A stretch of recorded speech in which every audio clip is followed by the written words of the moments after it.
Hold on a second.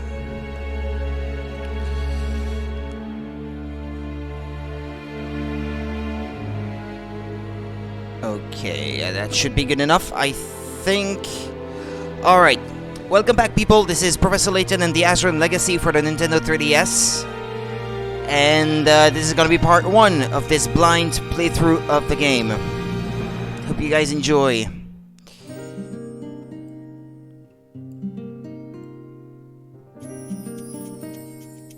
Alright, there we go.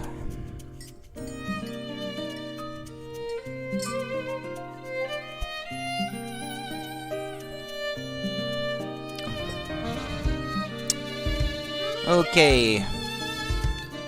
New game. Yeah, when I click on the screen here and off the screen here, sometimes it may fade to black and then come back. But well, this is not something that I can help, unfortunately. Alright, playing with the mouse here, so it takes a bit longer.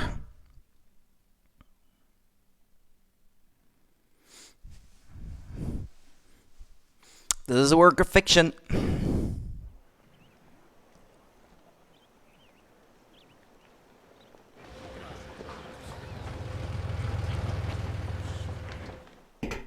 Professor, do you really think it's possible that he's found a living mummy?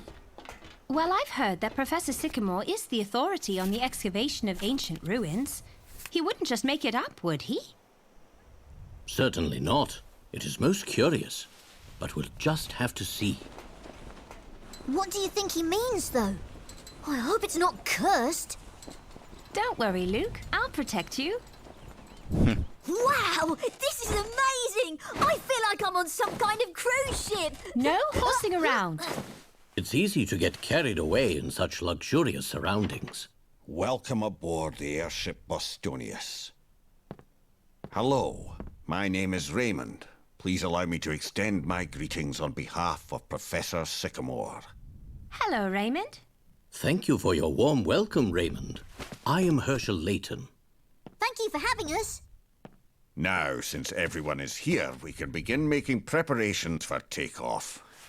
However, I'm afraid that I must first perform a simple check to confirm your identity. Professor Sycamore was very keen that I make sure you were the real Professor Layton. I do apologize for springing this on you now. What? You're joking! The identity puzzle. check will take the form of a puzzle. Ha. Somewhere on this map is our destination, and your task is to simply determine what that destination is. Not much of a challenge for Professor Layton, I'm sure.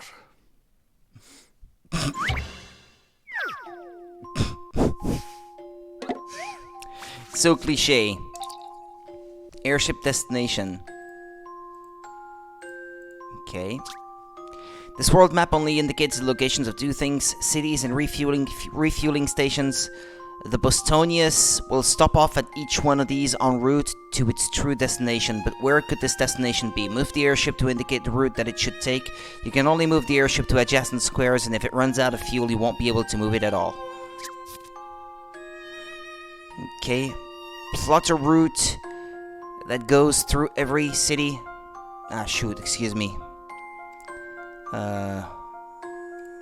Right. Do forgive me.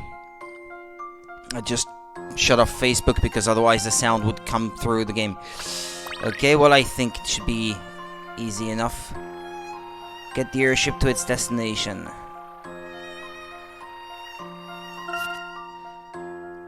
Every city and refueling station. Okay.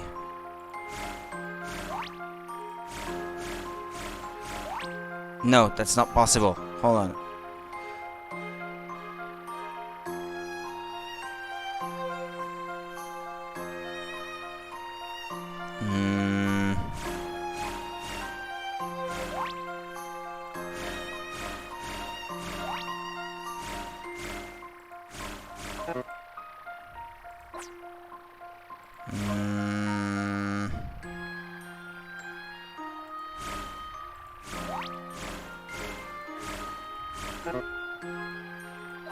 Hey, you know what? It's not so easy.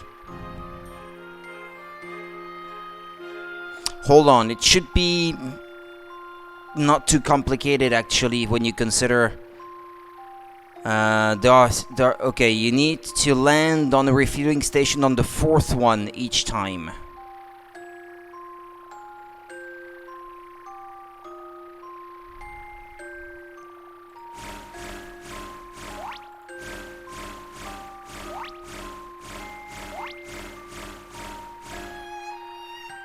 Okay, there we go. That should do it. I think I'm in the mood for another. I think I'm in the mood for another. Yeah, I keep forgetting that this one is not the touch screen. This is the one. That's right. The airship's destination will be snow-clad Frauenborg.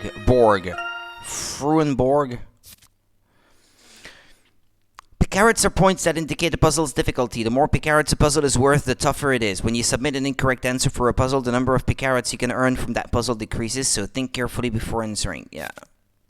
Once you've beaten the game and saved, go to the bonuses section and load your game file. From there, you can enter the top secret area where a number of fun extras are waiting for you. The more picarets you earn, the more content you unlock. I trust this is satisfactory. It most assuredly is. There is no doubt that you are the real Professor Layton. Now please make yourselves comfortable. You are all our most honored guests. We shall be taking off immediately.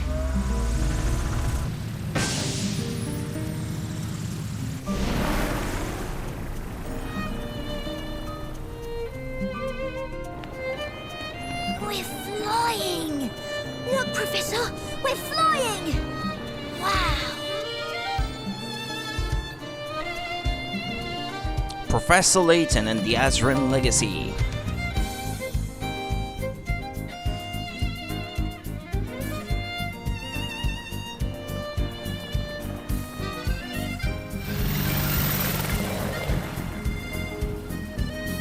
And so the 4 of us set off in the airship Bostonius to solve the mystery of the so-called living mummy. It was to be the beginning of an epic journey, one that would take us all around the world. And it was the last adventure that I would share with Professor Layton. So she won't be the new World of Steam. We should be arriving shortly.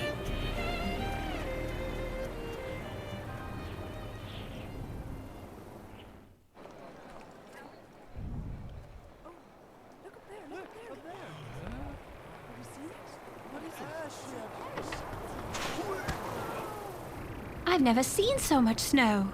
So this is Frauenborg. Frauenborg. It's the name of the town. Let's review the major mysteries in our story. Touch a mystery for more details. The mummy. Renowned archaeologist Professor Desmond Sycamore claims to have discovered what he terms a living mummy, which is a rather mind-boggling concept. What can he possibly have found? The professor is waiting for us in a wintry location, so I assume this mummy has been preserved by cold rather than desiccation.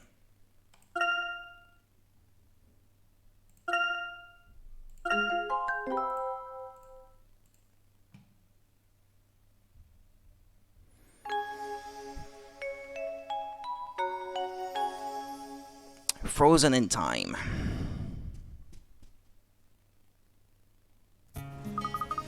Well, here we are, Frauenborg. Pristine white slopes, gentle snowfall. This place is gorgeous. Yes, it is rather. And if Professor Sycamore is to be believed, it's here that we'll see his living mummy. It's rather hard to swallow, isn't it? I fear I'd dismiss the whole thing as a ruse if it weren't for Sycamore's involvement. If he's right, it'll be the find of the century. No, the millennium. That would really be something. Oh, come on, let's get going. We have a town to investigate. Let's not be hasty, Luke. It might be wise to review our methods before rushing headlong into somewhere new. Oh, of course, right you are, Professor. Let's see now. Touch the magnifying glass in the corner of the touch screen to switch to investigation mode. In this mode, the magnifying glass will appear on the top screen, like so. You can move it around by sliding the stylus on the touch screen. You'll notice that when you move the magnifying glass over certain areas, it turns orange. This means you can interact with the environment in some way. Just touch the touch screen to investigate. You needn't do anything fancy. A brief touch on the screen should do the trick. Are you following so far? Yep, just slide the stylus on the touchscreen to look around and give it a quick tap to investigate, right? That seems quite straightforward. It certainly is. Shall we give it a go?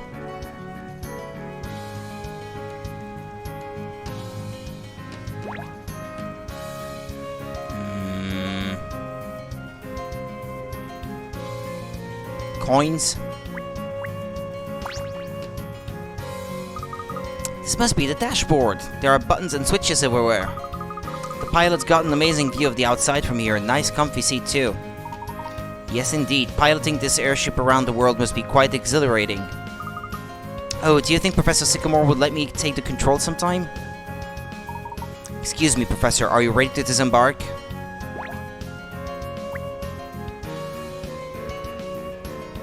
Any hint coins in this place?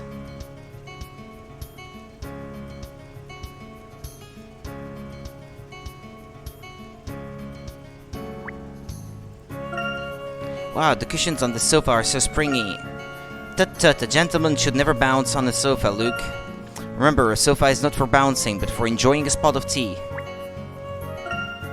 Sitting in this chair puts one in full control of the Bostonius. Raymond is an excellent pilot, his flying is as smooth as can be. I'd love to try my hand at flying the Bostonius sometime.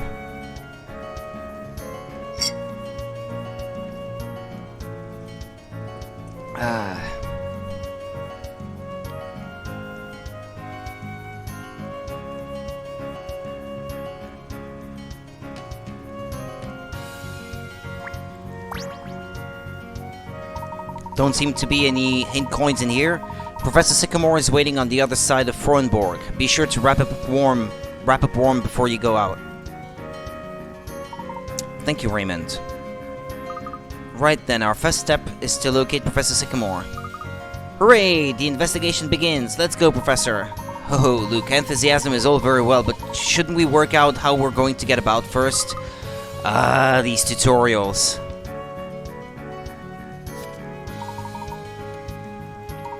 Yeah, okay. I hope that was clear enough. Touch the orange icons. Basically, to move from one location to the next, all we need to do is touch an orange icon on the map. Right, Professor? That's it exactly, Emmy. Now I suggest we step outside and have a look around.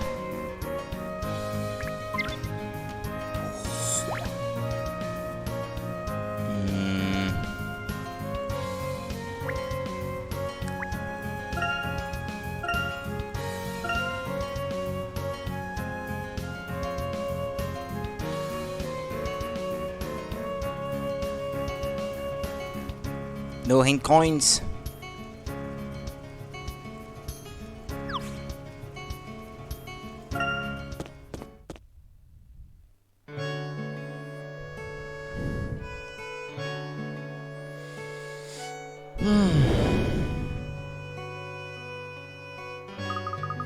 Wow, it's like the whole town is covered in royal icing. I've never seen so much snow before.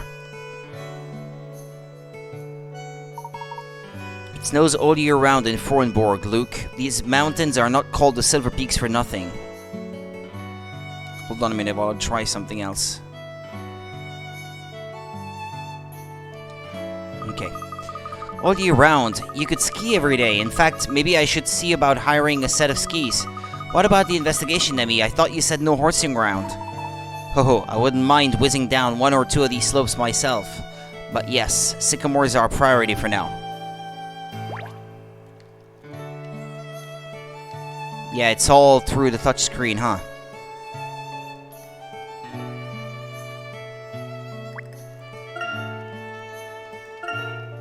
A pipe sticking out of the ground that must be connected to something. Perhaps its purpose is to provide ventilation for an underground space.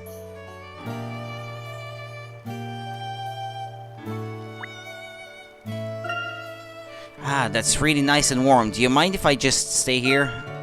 That saucepan's chock full of tasty-looking vegetables. There's nothing like a cold day to make you appreciate a hot meal.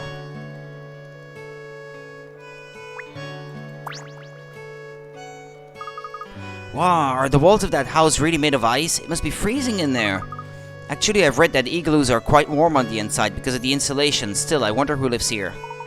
Perhaps it's a lodge for travelers. With such magnificent scenery, this town is bound to attract a lot of visitors. If this were a holiday, I'd definitely want to spend the night in there. Do you think we can sneak a peek inside? Professor, there's a man coming this way. Do you think he knows where Sycamore is? Maybe he can give us directions.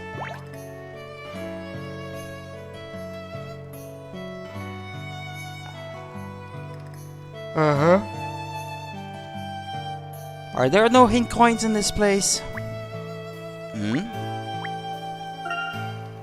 Nothing more captivating than a thick white blanket of snow. Yeah, okay.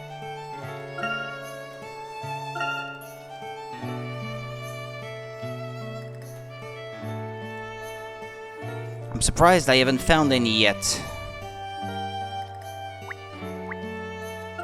Unless they're only available after they've introduced the concept. Even the sign is covered in frost. This is a real winter wonderland.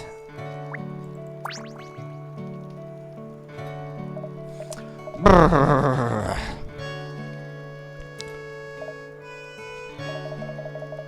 Ah, and lo, in these frosty snow-piled peaks we meet again, my friends. Fate has seen fit to send you here to warm my heart and ears and ease my shivers. Ah, yes, you are... I am indeed. How pleasing it is to see you in good health. I never dreamt of meeting you here.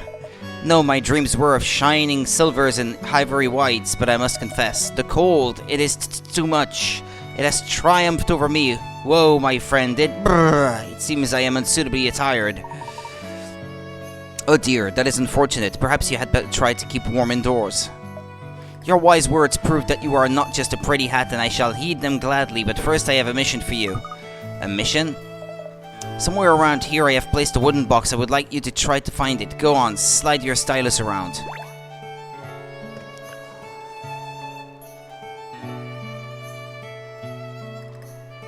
A wooden box, you say? I can't see a wooden box anywhere. Where is it supposed to be? Ah, youth, so impatient. Your toes may be numb, my young fellow, but do not let the cold glaciate your mind. Glaciate? I'm sorry, but what are you talking about? Very well, I shall not keep it from you any longer, my friends. What I speak of is the ancient art of zooming. Zooming? What's that? It rings a bell. It should ring a carrion, for you have used it many a time before, but allow me to recapitulate. When sweeping the area with your trusty magnifying glass, you must watch with eagle eyes for a sudden change of color. Bear with me just a second. If it goes to black, that's normal.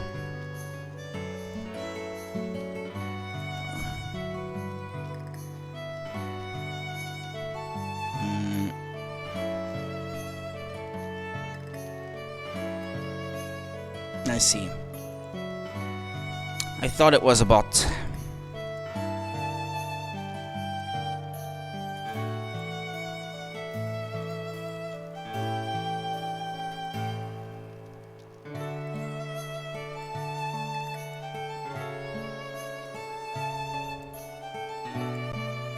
Excuse me.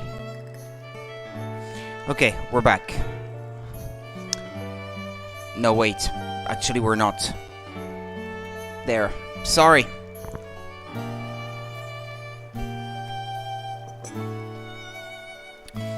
When sweeping the area with your trusty magnifying glass, you must watch with eagle eyes for a sun change in color. For lo, when the glass turns blue, you have your cue. Time to focus, to magnify, to zoom. When you find the zoom point, just touch the touch screen as you would with any point of interest. It's quite simple. Now please look at my box. The power is in your hands. Okay, zoomer.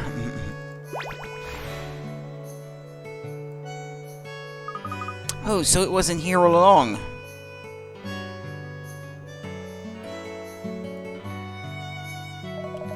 Remarkable, you have not lost your touch, little gentleman. Long may you practice and perfect the art of zooming. That does seem pretty useful. I'm taking it all down. You honor me, my lady, but will you not inspect the box? I am sure you want to. Go on, touch it.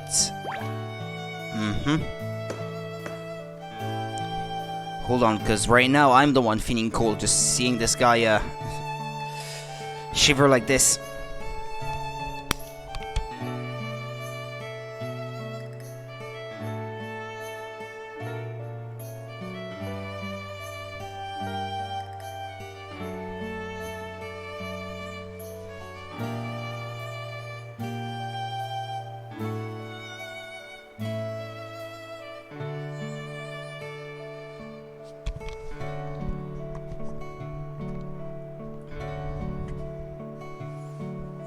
Okay.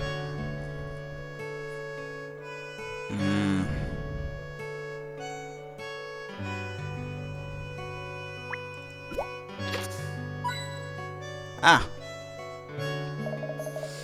Behold, the hint coin. When your puzzling logic runs into a dead end, this glimmering beauty will be your guide. However, hint coins are not infinite, so be sure not to fritter them away.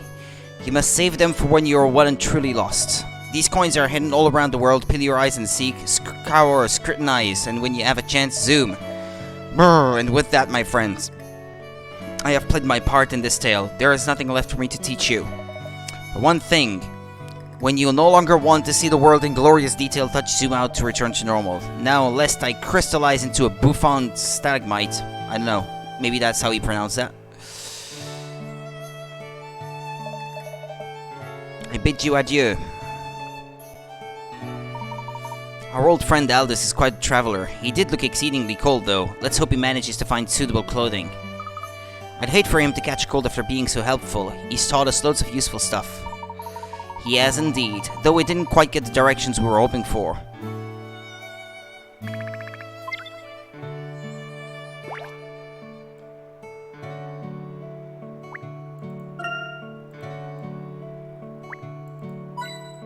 There's another one.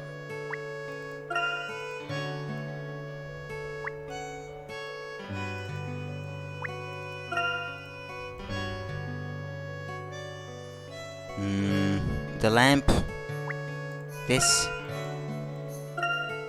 That ham looks really tasty. Ham.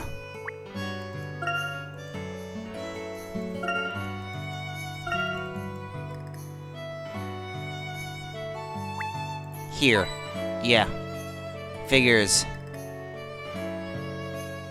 I wonder if this one tells you how many hint coins are in any given area, like the last one. Like the miracle mask.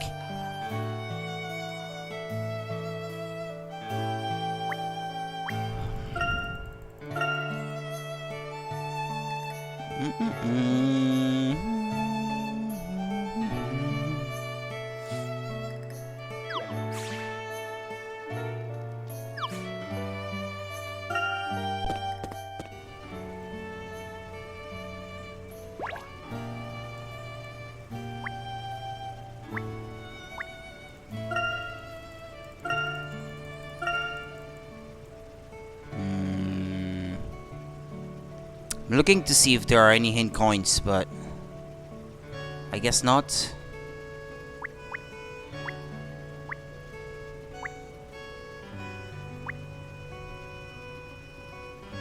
Nah, probably not. Okay.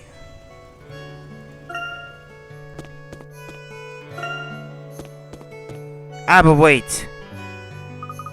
These higgledy-piggledy buildings are also charming. It's like being inside a snow globe. Hey, Professor, I just thought of something. How are we going to keep track of our investigation? An excellent question, Luke. Listen closely, both of you. Start by touching the trunk icon on the touchscreen. Here we have the save option. Touch this option to save your progress throughout the adventure. This is the puzzle index. This option allows you to review puzzles you found during the adventure. In order to have another go at an unsolved puzzle, however, you'll need to return to its location. You'll find the location of the puzzle listed in the puzzle index, so don't worry about having to search for it. These are the mysteries and journal options. Touch them to review the events and developments of the story. This here is the episodes option. Touch this icon to view additional parts of the story. Be sure to check often in case you have new episodes to view. And finally, here you will find the new treasure hunt mode, in which you scour the world looking for hidden treasures. Once in the treasure hunt mode, touch Activate Street Pass to start using Street Pass and try out challenges set by other players. Great, I think I'm up to speed on how the trunk works now. Another day, another step towards becoming a true gentleman. Saying you know how something works and putting it into practice are two different things, Luke. Just like how you say you know how to tie your laces, and yet I've never seen you wear any shoes without buckles. But I definitely can tie my laces, Emmy, honest, and I'll put the trunk to practical use as soon as I get the chance. Don't worry, Luke, you'll have plenty of opportunities to use the trunk during our investigation. Shall we move on?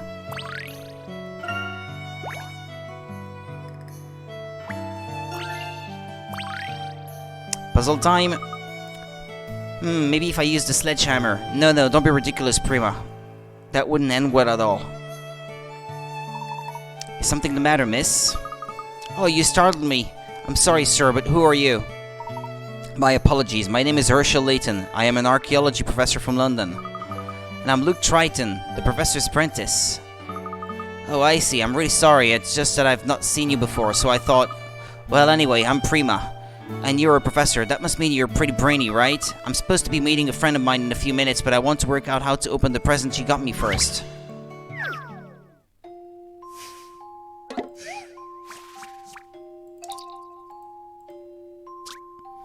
My friend gave me this birthday present, but it was delivered in a block of ice. The card that came with it said you can use 5 150 milliliters cups of hot water to melt 30 grams of ice, and that I'd have to work out how many cups of hot water are necessary to melt the 2-kilogram ice block that's around it. Can you help Prima work out how many cups of hot water are necessary?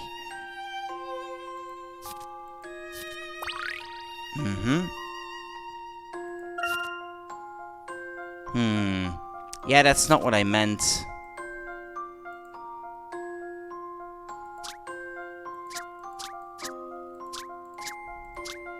Yeah, like that. Okay.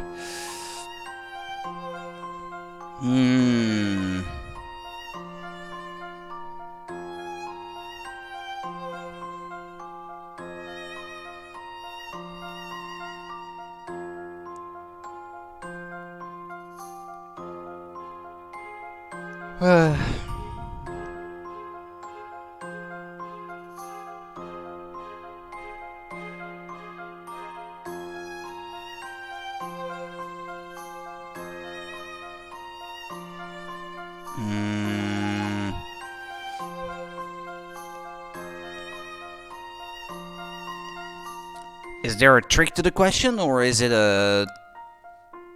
pretty straightforward? Is it simple math, or is there a trick to it as usual?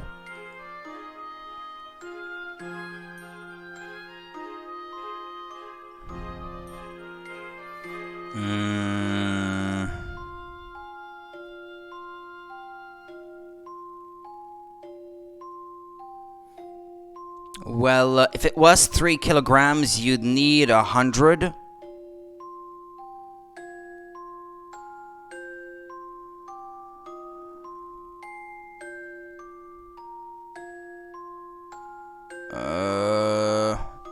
I don't know, let's try with a calculator, I guess.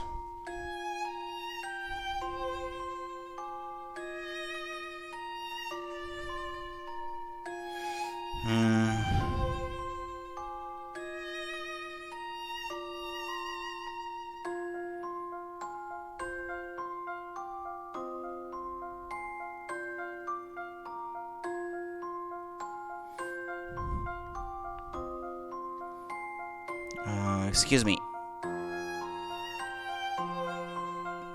Calculator. Okay.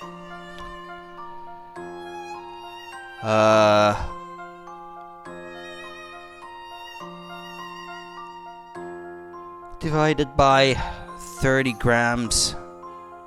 Well, 67 would be the obvious answer.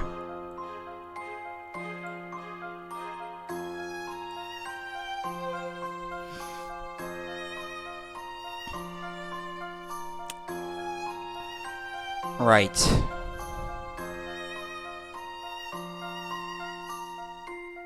I know 5 milliliter cups to melt 30 grams of ice.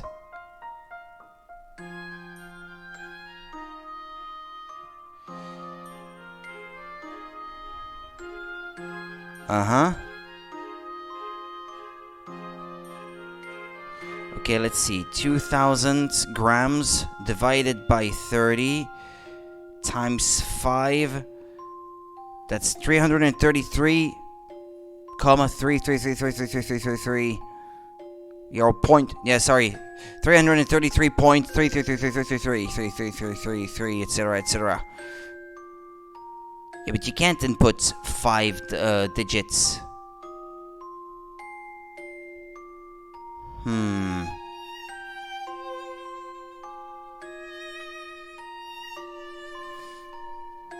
How many cups of hot water are necessary?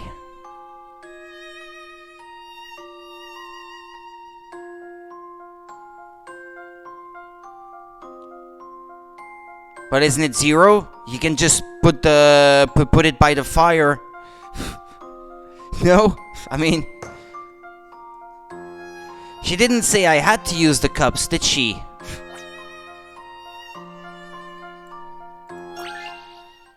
Let's shed some light on this one. Ah. Excellent, if I do say so myself. Okay. 0 cups, all she has to do is leave it by the fire and wait. Yeah, it's one of these.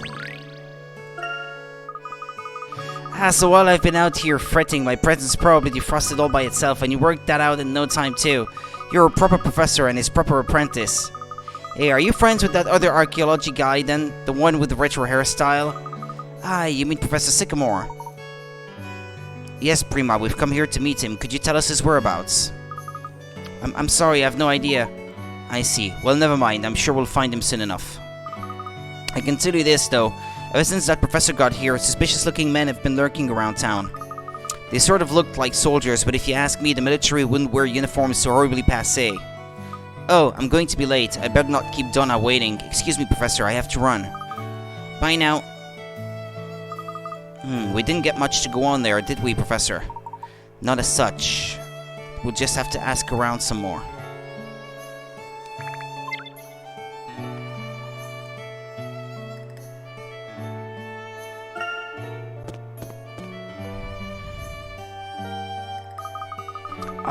Rats! Why does everything here have to be frozen solid? We're in Frohenborg. What did you expect? Yeah, but come on, a huge wall of ice. It's not natural, I tell you. I should have been able to chip it at least, but ow! What if fire didn't have any effect on it? I'd hardly expect brute force to. Anyway, whatever happens, we're not leaving here until we've captured the target, so we'd better suck it up. Get your skates on, Bishop. Let's see if we can find another way in. I'm on it. Do you suppose those were the suspicious men Prima was talking about? They must be. This trip may not go as smoothly as I had hoped. Living mummy or not, I fear Professor Sycamore has uncovered something extremely dangerous. Is that your intuition talking again, Professor? Perhaps, in any case, we should try to locate Professor Sycamore as soon as possible. Welcome, Monica! How's it going today?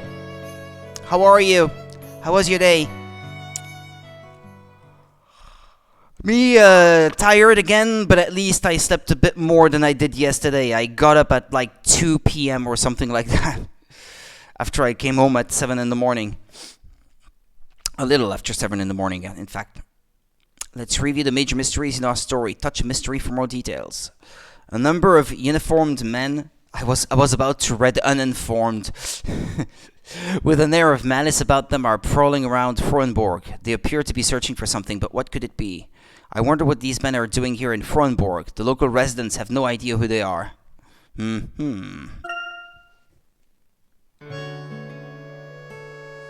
Okay, it's time to look around.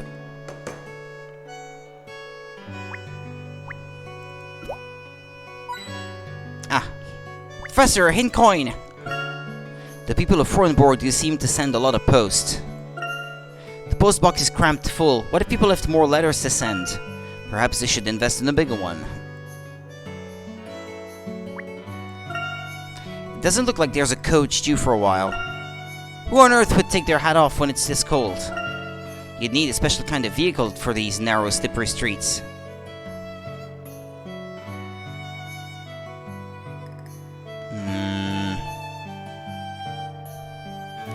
Hincoins.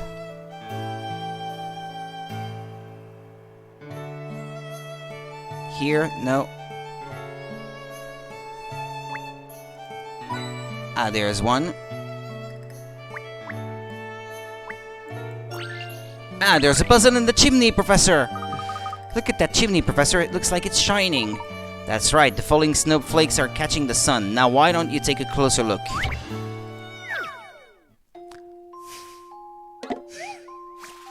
I skipped one. Similar snowflakes. As usual, it's snowing in Frunborg. Look carefully and you'll see that there are 3 different types of snowflake gently fluttering their way down from the sky. Of the 4 snowflake patterns shown on the touchscreen, one of them does not match any of these falling snowflakes. Can you work out which one it is? Be sure to look closely before answering. Touch a letter to submit it as your answer. Okay. It will be submitted right away, so be careful.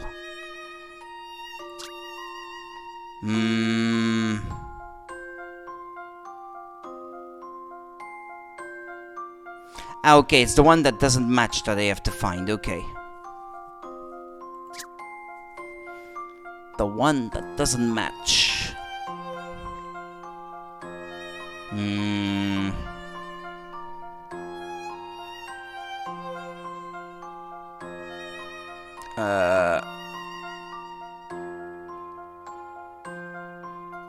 Okay, B, I just saw it. I think I just saw D. I think it may be C.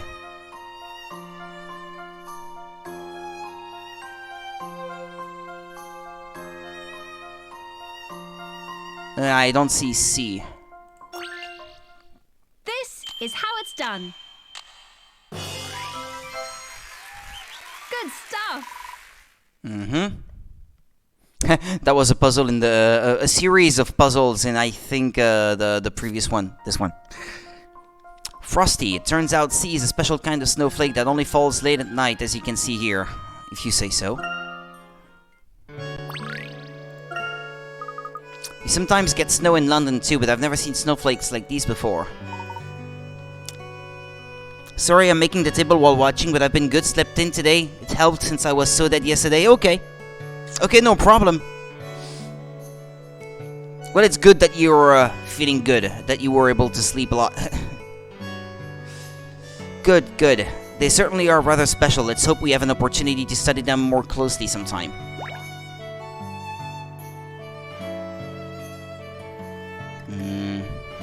That music is really relaxing. This steam seems to be coming from some kind of hot spring. I feel like there's probably a hint coin left somewhere. Usually it's more than 2. Yeah, that's what I meant to say.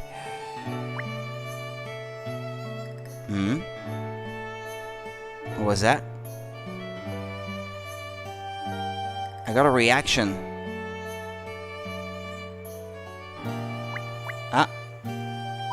Ah, there it is. Okay, found a hint coin. Okay. Excuse me, my good man. A disaster, that's what it is. Harold. Is something the problem, sir? Do you need any help? Stone the crows. Yeah, you're from the city, aren't you? Well, it depends which city you mean, I suppose. We're from London.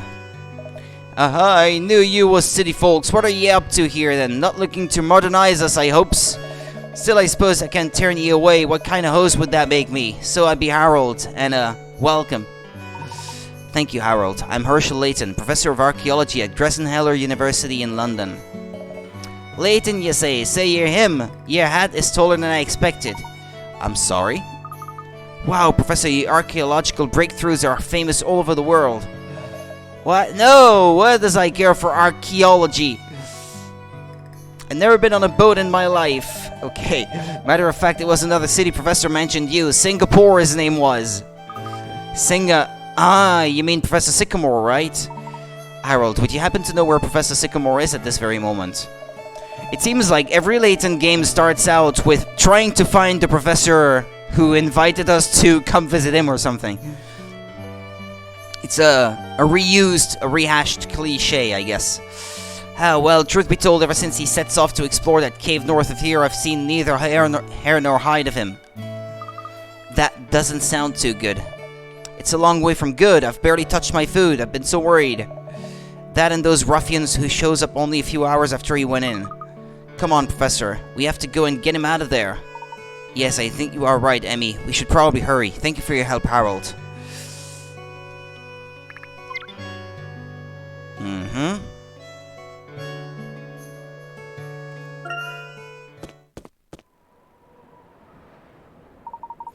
believe the cave should be around here somewhere, but... I wish I had my big thick anorak. Hey, Professor, isn't that what we're looking for? Harold said Professor Sycamore hasn't been seen since he went into the cave, right? I hope he didn't hurt himself in there. I can't see any dodgy-looking characters, so I say let's go right on in while we have the chance. But the entrance is frozen. It may not be as straightforward as all that, Emmy.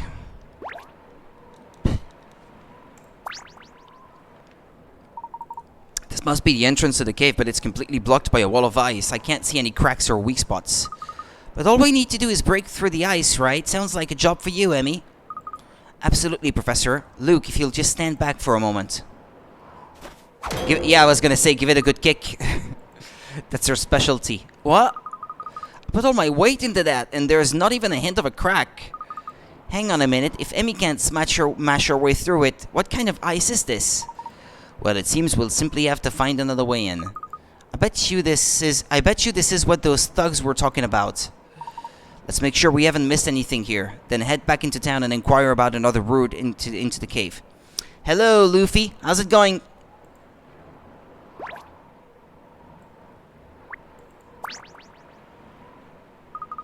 Hey, look, a snowman. So it is, but who would build a snowman all the way out here? Look at this. Look at its hat. It's the snow gentleman.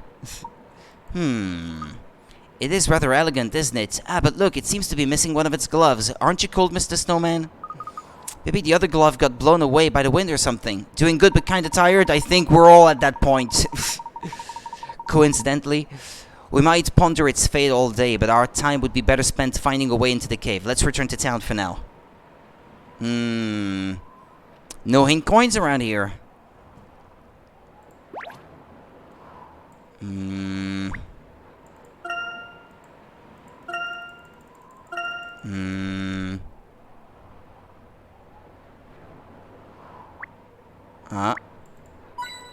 Ah, yes, there's one. Okay.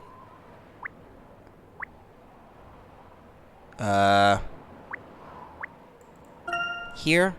The beauty of a falling snowflake is unmatched anywhere in nature. I was playing Resident Evil 7, and what I do is reached ship and almost done the ship. Well, I have yet to play that one, so no spoilers, please. I bought it. It's a plan for the future, but I have not been able to play it yet.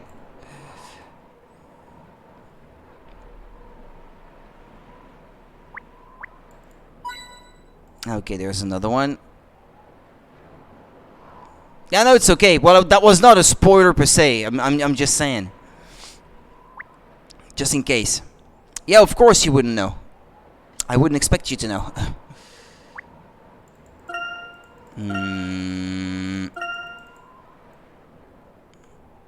There's probably another coin somewhere, but I can't find it. It wouldn't be in the sky, I imagine. Okay, well.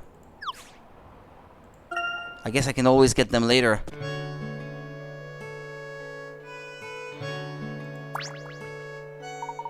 Excuse me, you're looking a bit unsure of yourselves. Can I help you with anything? Okay. She has a puzzle. Hey, it's the brainy professor. You're friends with the Professor Prima? How'd you manage that? Well, picture this. There I was, lost in thought, completely baffled by the most puzzling predicament, when suddenly... Alright, I get the idea. Now, judging by that glazed look, Professor, I take it it's your first time in Frohnborg? You were playing like 3 hours? Ah, okay. Okie dokie. Don't be shy. If there's anything we can help you with, just ask. Actually, there is something we are looking to get into the cave just outside town, but the entrance is blocked by ice. Oh yeah, I didn't picture you the potholing type. Shows what I know. Well, I can't help you, but Masha knows everything there is to know around here. She's just up the... Wait! What? What's wrong? If we're going to tell him where Masha is, we should get him to give us some fashion advice first. Fashion advice.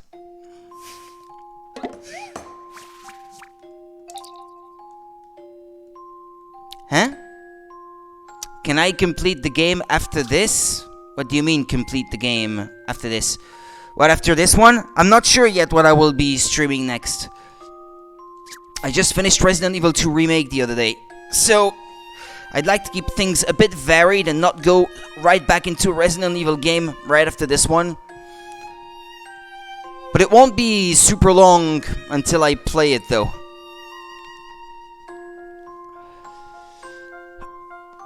I'll probably do 7, and sometime after that 3 Remake, and sometime after that Village, since I have all of these to play. In some puzzles, there are objects that can be rotated. To rotate an object, touch the edge, then slide the stylus around until the object faces in the desired direction. Okay. 4 different patch designs have been sewn onto this plain handkerchief in a particular sequence. The pattern starts in the top left corner and follows the orange line towards the center. Study the sequence carefully and work out which patches belong in the 4 empty spaces on the handkerchief. Place the patches in the appropriate spots.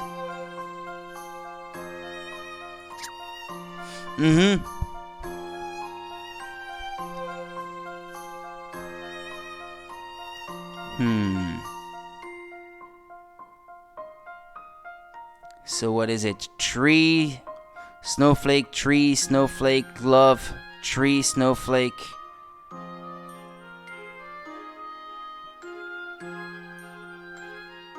I'm not sure I get the logic.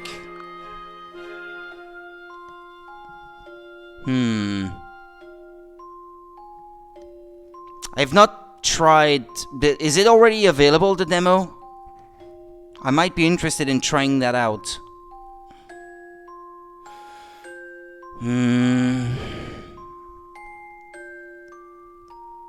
It's already out. Okay. Jumping to 7 won't hurt since it's kinda its own story. Exactly, that's what I was thinking. Yeah. The remakes, well, I kind of already know the stories anyway. So it doesn't matter in which order I play them, since I already played the originals, regardless. And like you said, yeah, 7 is kind of its own story indeed, so... That was my thinking. Yeah, okay, Luffy. Alright, let's try to solve this. Well,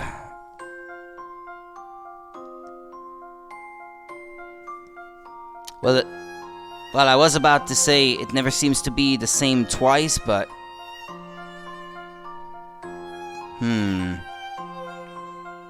Chainsaw demo?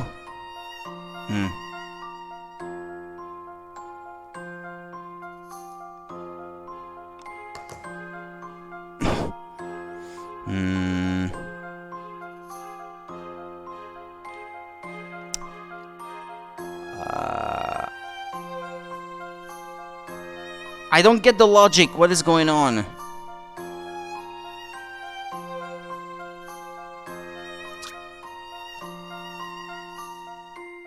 In a particular sequence, the pattern starts in the top left corner and follows the orange line towards the center. Well, I'm open to suggestions, because I can't see the logic here.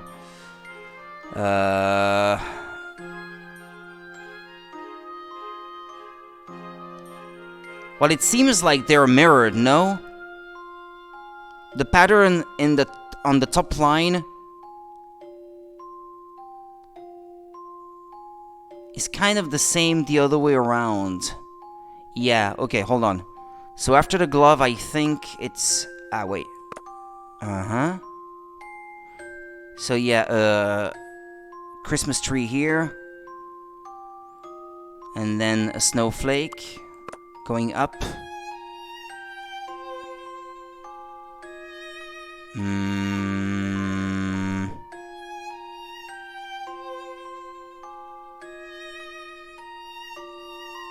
Alright.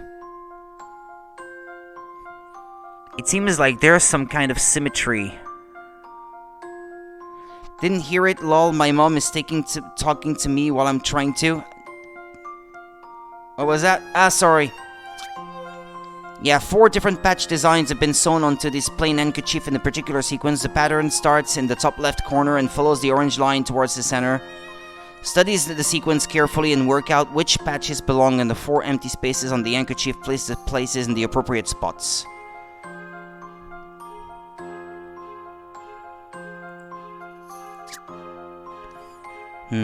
I think these 2 must be right. These 2 here. The Christmas tree and the snowflake.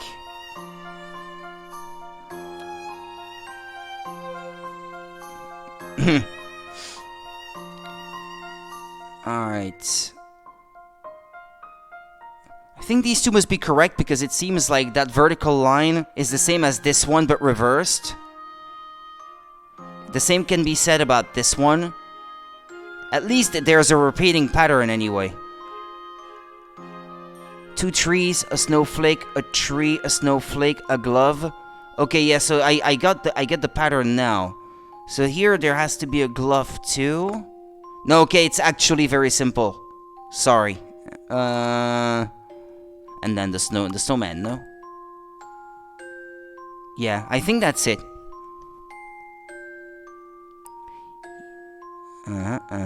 Yeah, okay.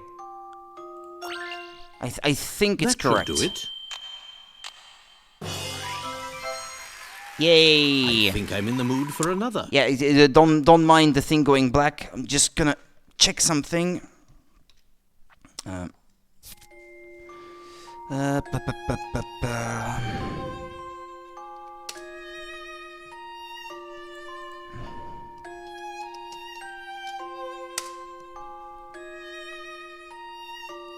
No, never mind. Okay.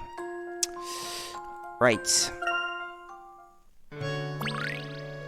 Puzzle 005. Embroidery Enigma is now in your puzzle index. Hooray! Thanks, Professor. Show off. Alright, time for us to keep our end of the bargain. You see that post box there? You'll want to zoom in on the building behind it. That's where you'll find Masha. Thank you. That's perfect. Hey, I know. Since you're so good with fashion advice, I think you should start coordinating outfits. Preferably mine first. The dress-up minigame has been added to the trunk. You got a new dress-up request. Prima's request. Well, let's check it out, I guess. Fashion lover Prima has given you the dress-up set. Open the trunk and select the dress-up minigame to check it out. Mix and match items from your catalog to create eye-catching outfits. Can you grant each of your customers' fashion wishes and kit them all out in style? I'm not usually impressed by English fashion sense, but you've got talent, Professor. At least the potential is there, I'm sure. I want to try out a bright and cheerful look for spring, if you don't mind. Which I'm sure you don't. Prima, what are you like? Sorry about her. If you need anything else, just say.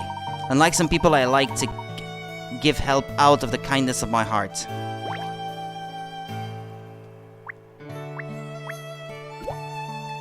No, I already did that.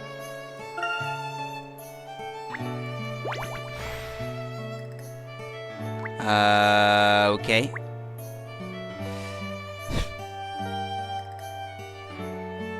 No privacy allowed, I guess. Ah, there was a hint coin here, okay. And that's Masha. Spying on the gentleman in the hot spring. Well, I don't think I've ever seen you around here before. Tourist, is it? Not exactly, but excuse me, are you Masha by any chance? Well, how is it you know my name then? Donna told us about you. She says you know all the gossip. To be precise, we are looking for a way to enter the ice-blocked cave beyond the town. Ah, so that's what you're after, is it? Alright then, I'll tell you what I know. Listen close now. Near the entrance to the cave there is a creepy lone snowman. Creepy? How can a snowman be so creepy? Yikes. That's the thing, those who went near said they heard terrible wailing sounds coming from it. Some say they even saw it move. If you ask me, it sounds like it's possessed by a ghost, some angry spirit come back to exact vengeance. Eek! Well, look at it this way, ever since that snowman turned up, no one has been able to set foot in that cave. One day I went up there to see for myself. Didn't hear any wailing, mind, but there was something off about it, I could just feel it. I see, I think I'm starting to understand. Do you really think there is an angry spirit living inside the snowman, Professor? No, but I do think that it holds the key to our getting into the ice cave. I thank you for your assistance, Masha. Emmy, Luke, our next step is to inspect all the town's snowmen. They will lead us to what we are looking for. All the snowmen? Well, there's another one.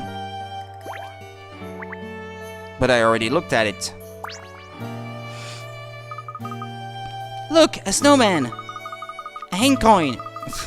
It just looks like any old snowman. I don't see anything special about it. I don't think the snowman will be of any help. Let us look for another one.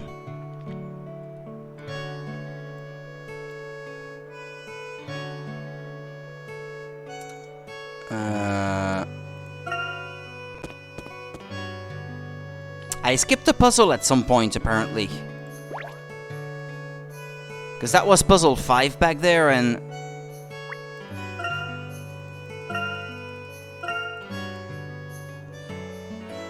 I only solved 4. Ah, that might be the one. You know, Professor, I bet this town is really pretty at night. Just picture it, the glint of streetlights along snow-covered path. It must really be something. Indeed it must. Well, its streets will certainly brighten the mood of any town. Speaking of which, here's a puzzle for you, Emmy.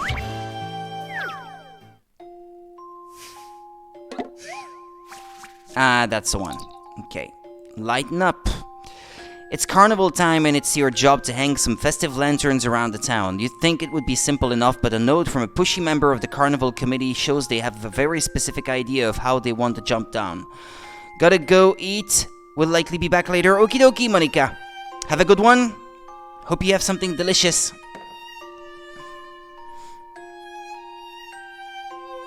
No more than 1 lantern per street. No more than 1 lantern per street, and we don't want any beams of the same color crossing. It's tacky. Can you position the lanterns according to these conditions, and still light every street in the town all the way from one end to the other? Yeah, I think I have it. Homemade pizza, since your nephew ordered it? Ah, okay. Okie dokie. Have a good one, then, all of you.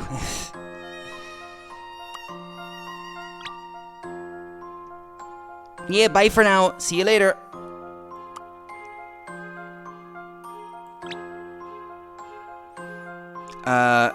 They can't cross at all.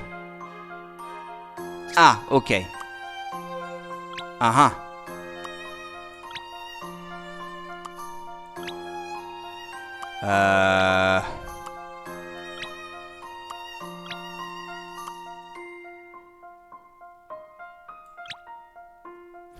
That could work, I guess.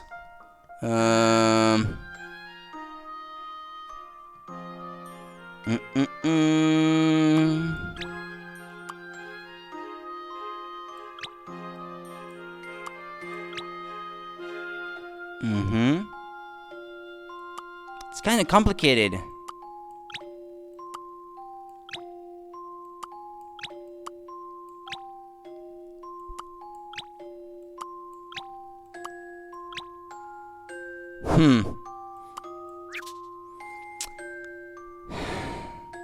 If I can't fit these 3 in a matter that won't let them cross, that's gonna be complicated.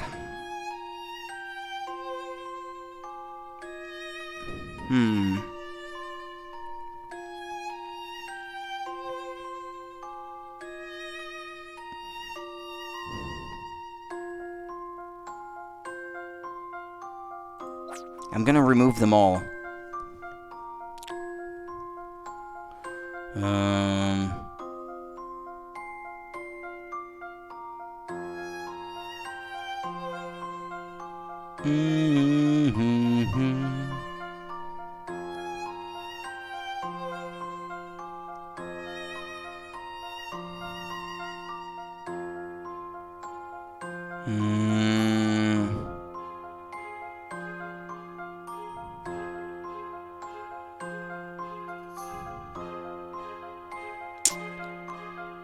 And the whole town has to be lit up. Yeah, it's kind of complicated.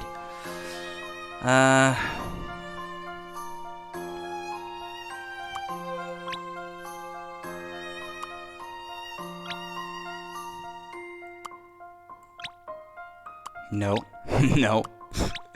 No.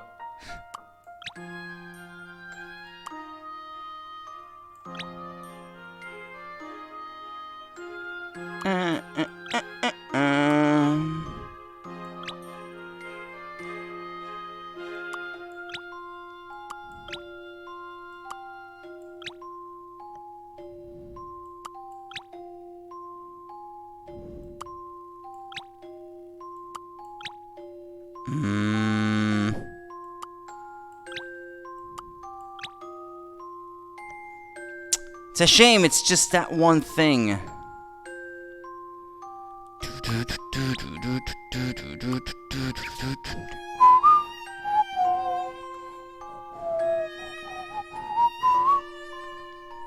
There's this place full of mountain heads, living and chewing on the fat, built upon their hazy plants, like foundations slipping through the sand.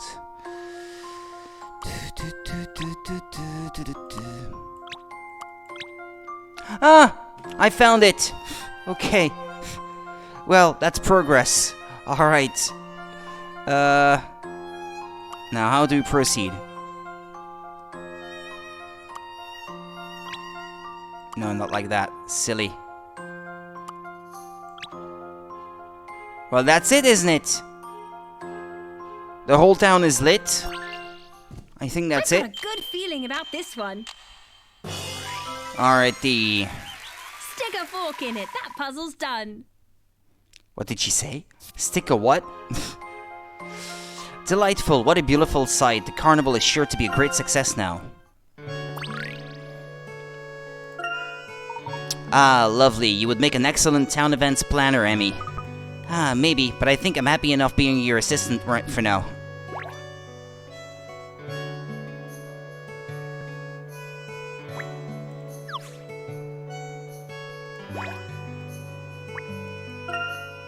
Snowman snacks. Why would anyone buy snacks for snowmen?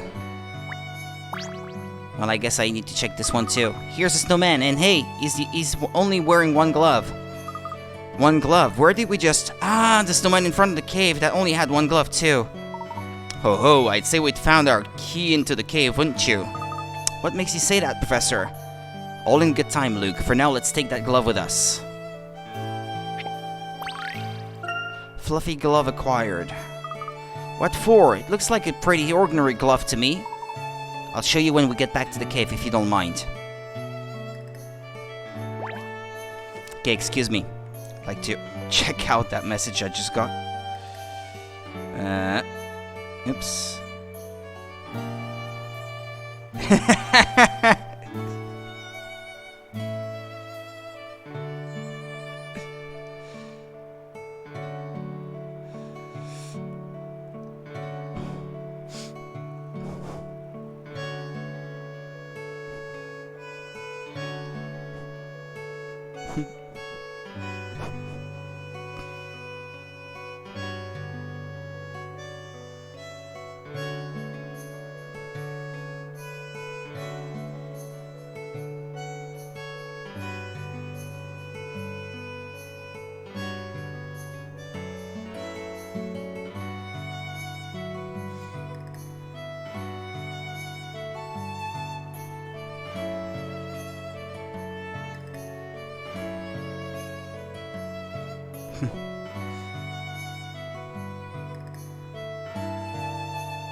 Okay, excuse me. I'll get some coffee. I'll be right back.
Excuse me, I really gotta send something.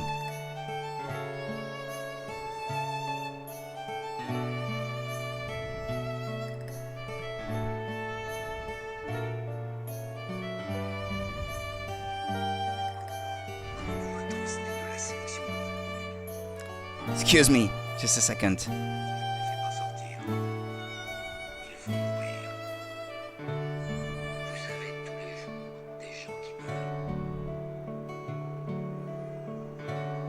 Share.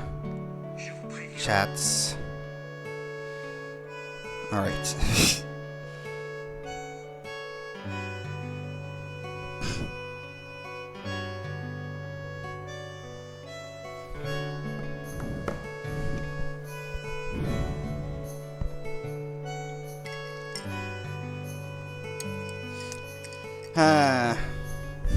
Pardon me. I'm here now. Alright, let's continue.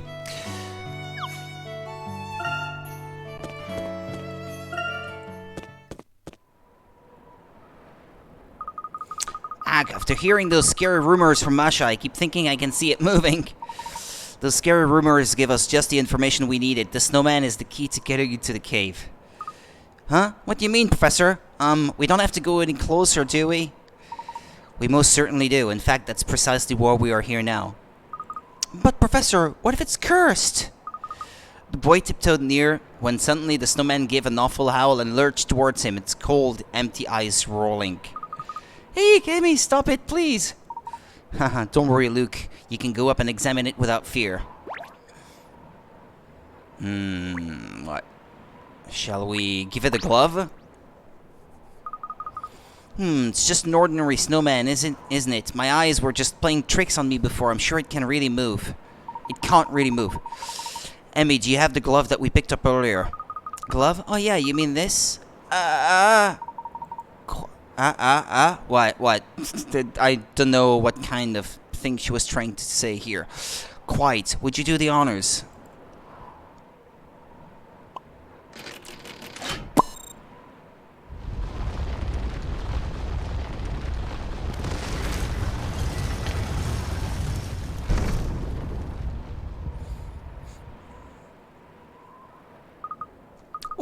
What happened?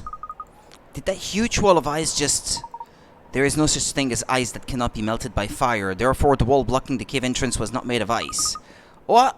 But it looked like ice. What else could it have been? Glass?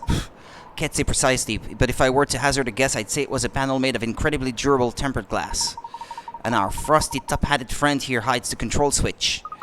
But, Professor, isn't it a bit weird? I mean, how come nobody noticed that the wall was made of glass and not ice? It was clear and cold to the touch. People don't usually doubt their first impression, nor did we, if you remember. Amazing, Professor, you've done it again! Now then, somebody is waiting for us inside that cave, the very person who put up this protective wall. Shall we? Oi! Did you see that, Rook? I still can't believe that wasn't ice. How did Top Hat work it out? Who cares? This saves us a ton of trouble, and we can claim all the credit. Come on, let's get a move on. Hold on, we've got to report this to the boss first. But by all means, run on in if you like. It's your neck on the line. Spoil sport! Alright, fine, I'm coming.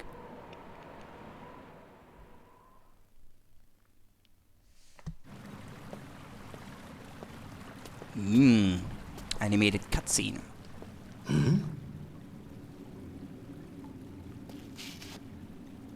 Professor Layton, it's quite an honor. The honor is all mine, Professor Sycamore. I have been looking forward to this. A chance to meet the famous Professor Layton. I told you you were a celebrity, Professor. I wouldn't go that far, Luke. So, Professor Sycamore, you said you found a living mummy?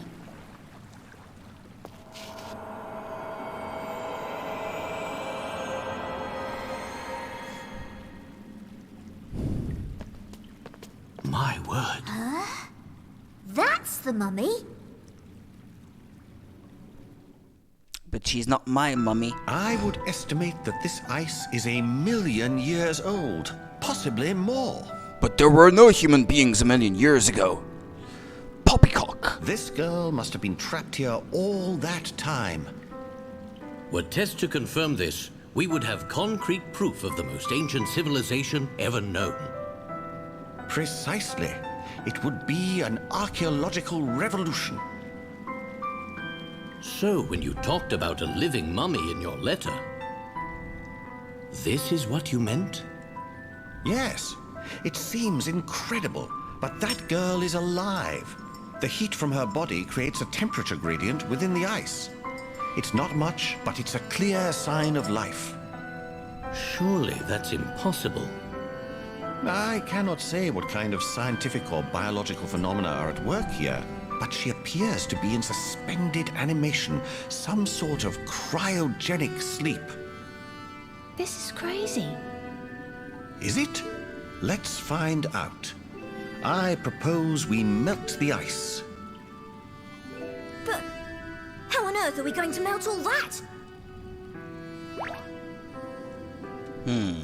Okay, back to using the mouse. He's been sleeping in the cave.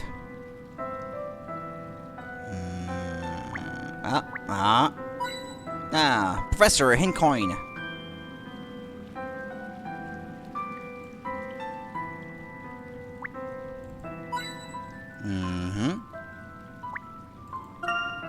Eek, this weather's really, really cold.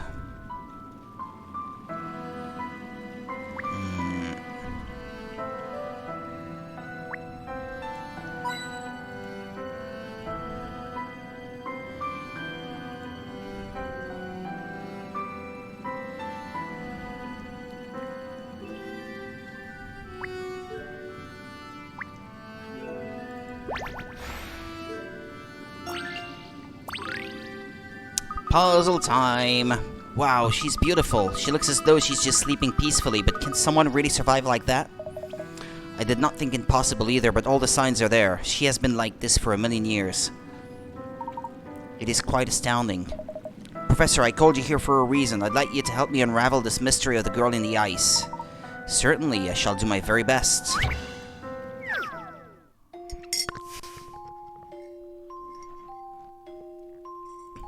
.006. According to Professor Sycamore, the words divide into fours are written in an ancient language on the back of the stone tablet. The tablet is divided by beams of blue light, and touching the round stones changes the direction in which these beams of light shine. Rotate the beams of light so that they all connect, dividing the stone tablet into multiple sections containing 4 squares. Bear in mind that the square in the center is excluded. Uh-huh.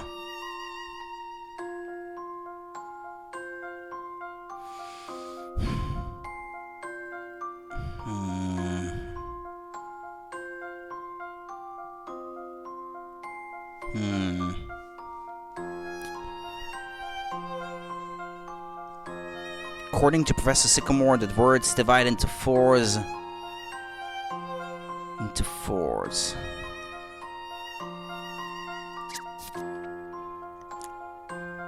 Yeah, well, we'll try.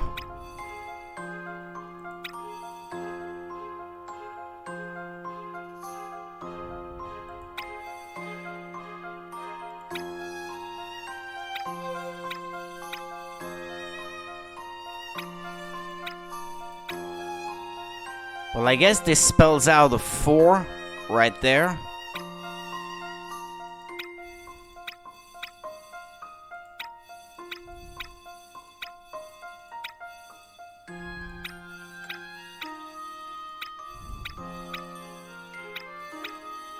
No, that's probably not what it is.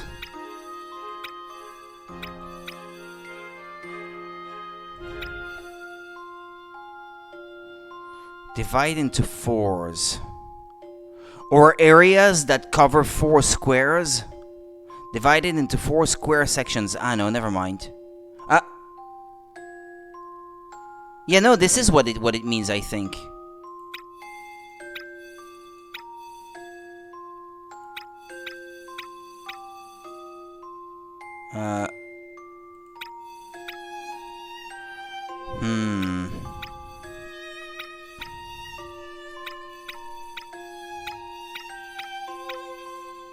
Yeah, like so, I suppose.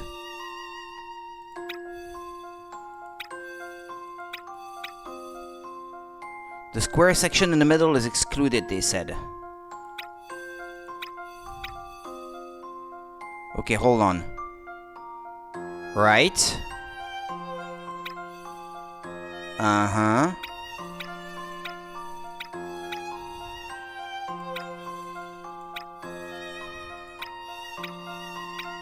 Uh...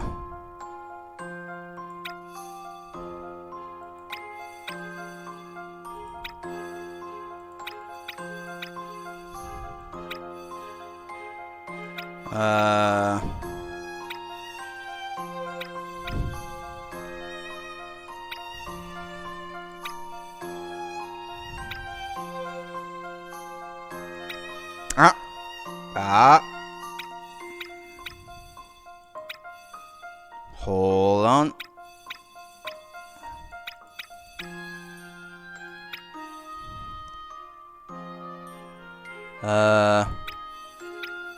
Okay. 4, 4, 4, 4.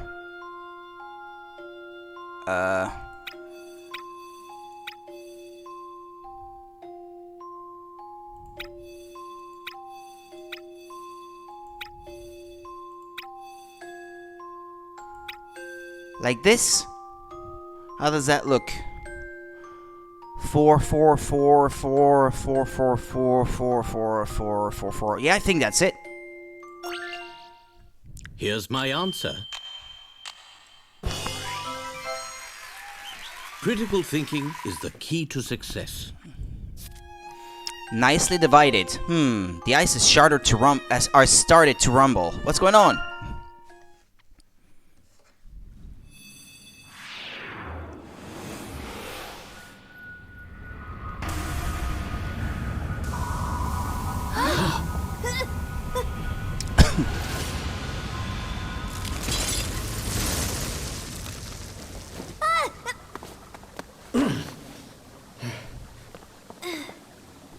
Quickly, bring her over here.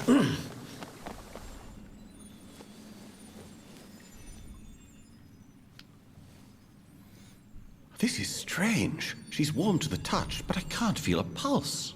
So is she alive? She's moving! Surely not.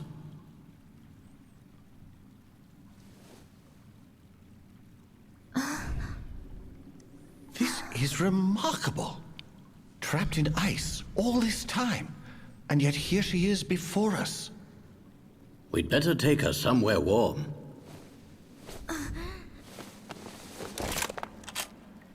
Thank you. We'll take it from here.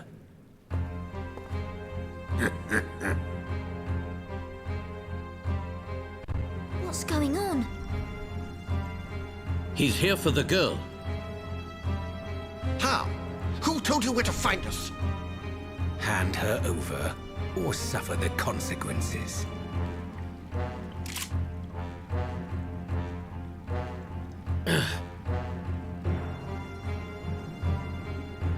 Ha! This girl knows what's good for her.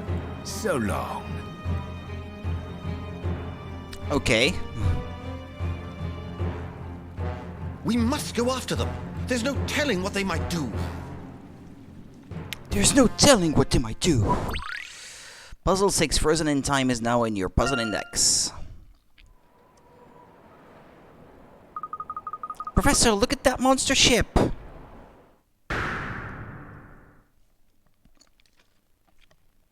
Do you think they're taking her away in that? Curses, we must get back to the Bostonius now.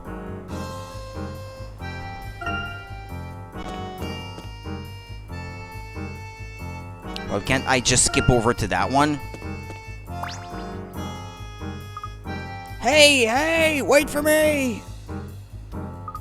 What are you lot looking at? You got a problem? Wait a minute, that's one of those shifty men from earlier. What's he doing here on his own? Oh ha, I bet you think you've forgotten me, don't you? Tough luck, it so happens I stayed behind on purpose, to delay you. You think I don't know who you lot are? You're a real thorn in the boss's side. Here, solve this or you'll be sorry. Okay. Stopped by a puzzle. Puzzle. Mutiny. Oh no, the pirates are attacking. Move the pieces around the board according to the rules below and turn all the pirates into sailors. Touch and hold a piece to pick it up. The squares you can move it to will turn to green. To make your move, simply slide your chosen piece to a green square. Okay. Uh-huh.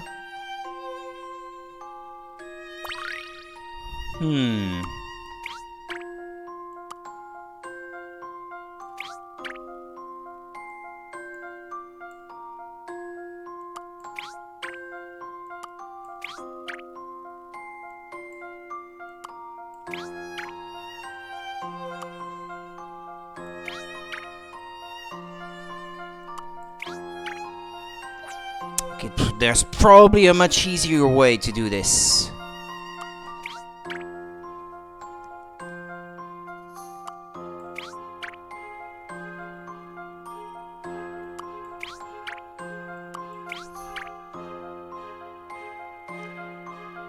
Undo? Did you know you can undo?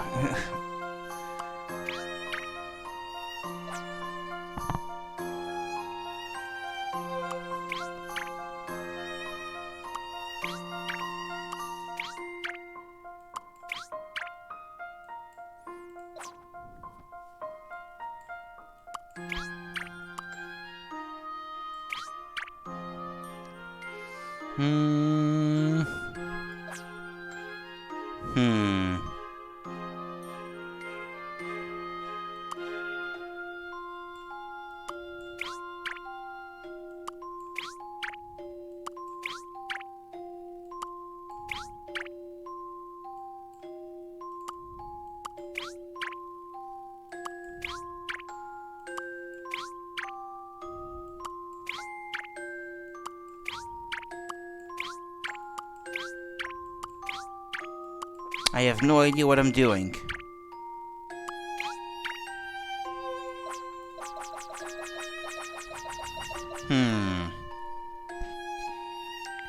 I will probably struggle a lot with these puzzles going forward. I bet there will be more.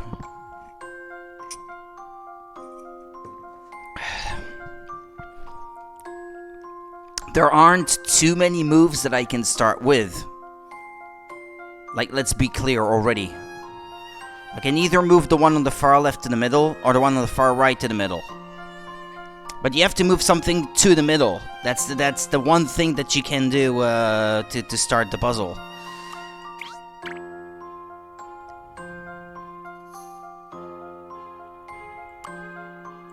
And then undoing what I just did probably isn't very sound advice, I guess.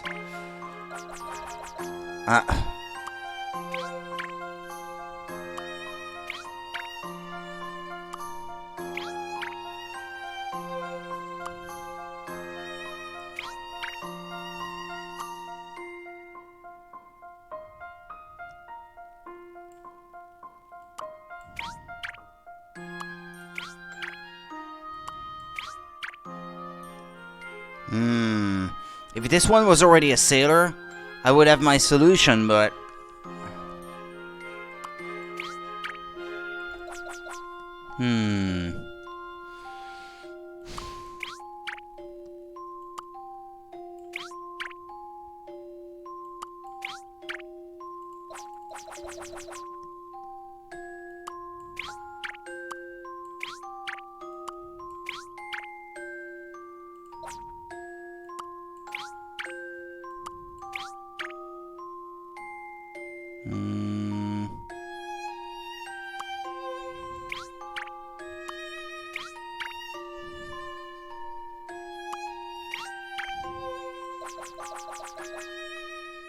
I think that's what I want. To have them all be clustered right next to one of these, and then jump over all of them to transform them all at once.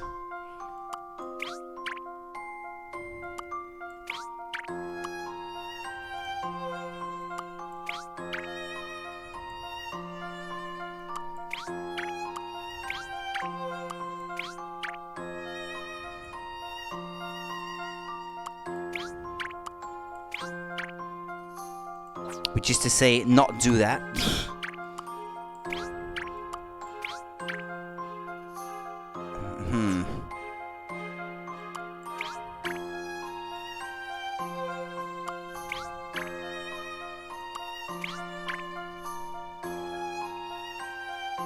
If they were all to the left.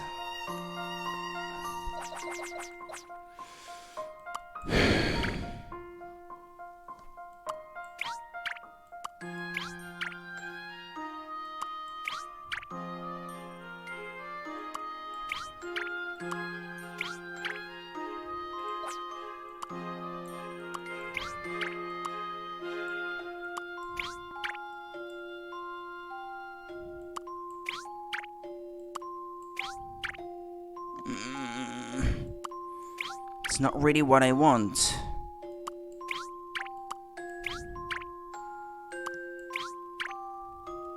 Yeah, I'm in that same situation again. And I don't want to use any hint coins yet, if I can help it.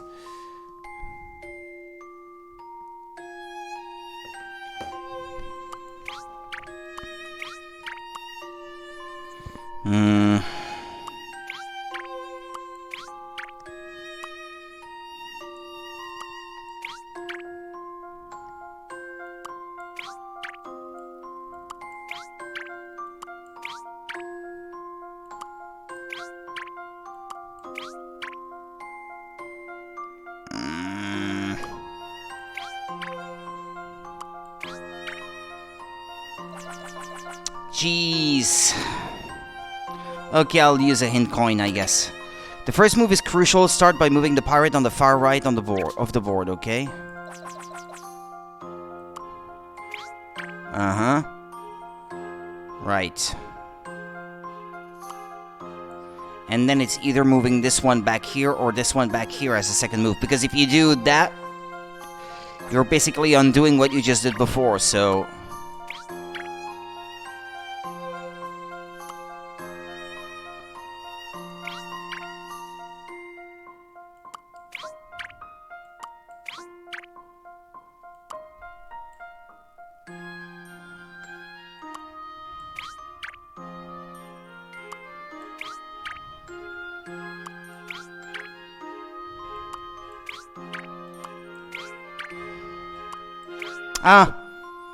It was by accident, but I found the solution. It was kind of by accident. Yes, I got it! The sailors were victorious and calm has been restored to the high seas. You got a new item of clothing, Snow White jacket. Aha, look at that. Our mighty airship seems to be disappearing over the horizon. So what? You thugs can try to get away, but we'll soon catch up in the Bostonius. The boss what now? Well, whatever, you can try. Anyhow, my part in this mission is done. See you, losers! Come on, Professor, we can still catch them. Yes, you're right. I believe a little haste is in order, though.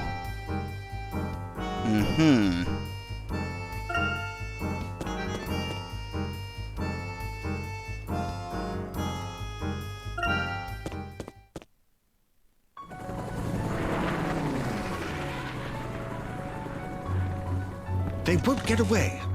Not if I have anything to do with it.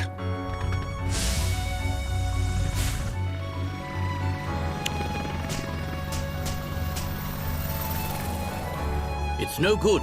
We're never going to catch them at this rate. We have to! Don't worry.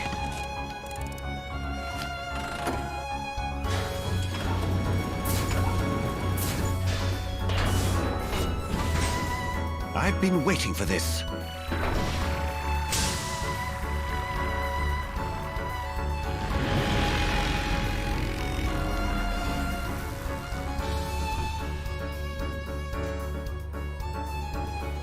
My word, the Bostonius really is a state-of-the-art airship. Amazing! Look how fast we're going! I think we're catching up! Professor, we've got an incoming message. Well, well, I didn't think you'd have this much fight in you. It's them! What do you intend to do with the girl? Let's just say she has a role to play in our plan. We will not let her go.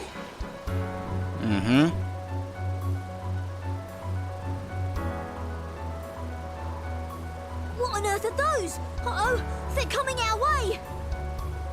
Huh? Ah!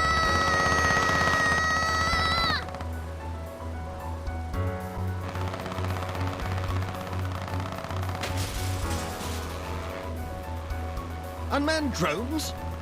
Unmanned drones? Do you mean No choice. drones? Shoot them down!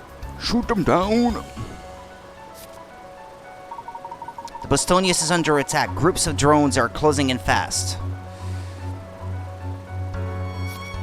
Objective: shoot the odd one out. Each group has at least one leader drone. They're your target. Read the objective and shoot the targets to destroy the whole group.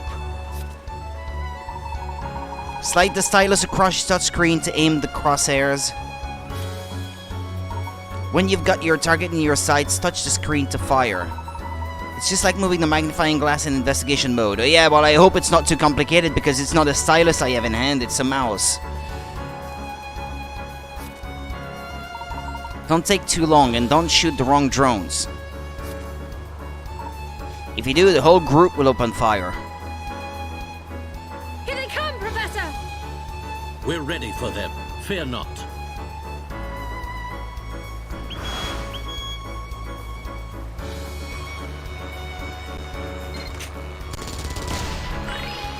Okay. Good. Not too complicated. Just how I would have handled it. You did it, Professor!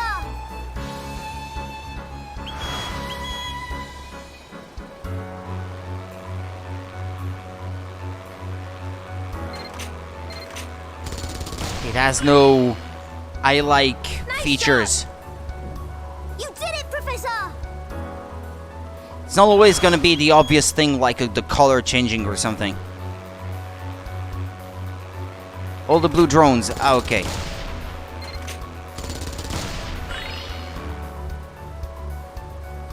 I have to read the objective. It's not always the odd one out. Professor! It's their ship.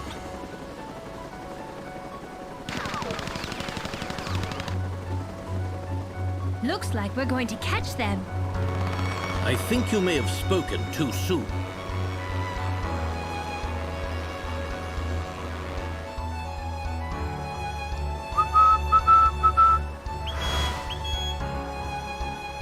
Shoot the odd one out.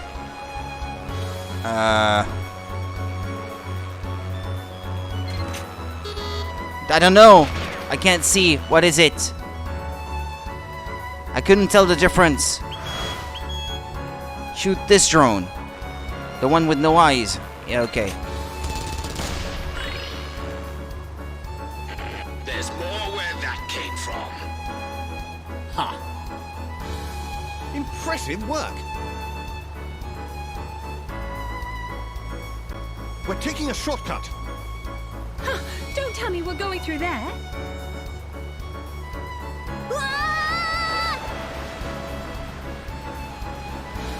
That must be more impressive in stereoscopic 3D. Hold on tight. Look! There's light up ahead! We made it! We're not out of the woods yet.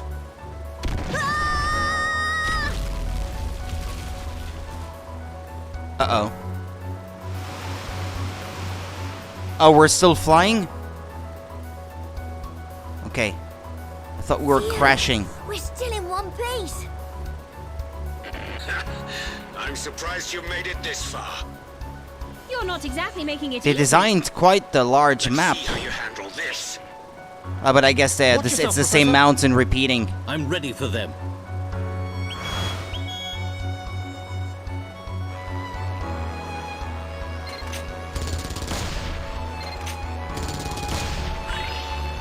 With an even number.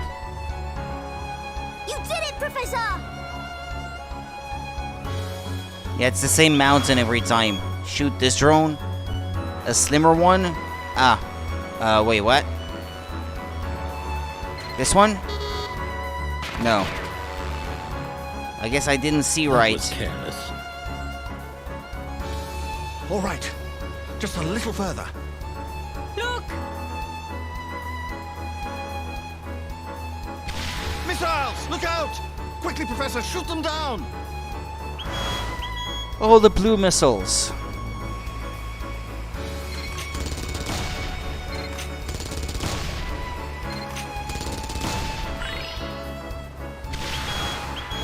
Every missile with an odd number.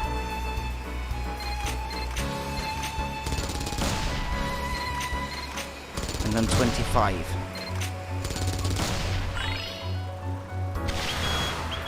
Shoot every missile from highest to lowest.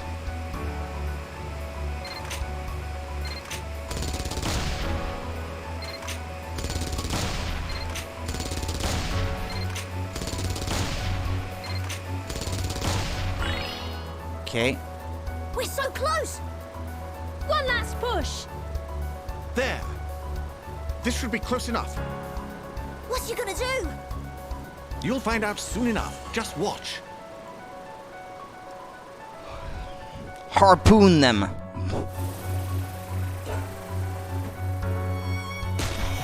No? Yeah, kind of, I guess. It's time to board their ship. What? I'll do it. Luke, you stay here. What are you talking about, Professor? You can't go without your trusty apprentice! Can't you obey? Right.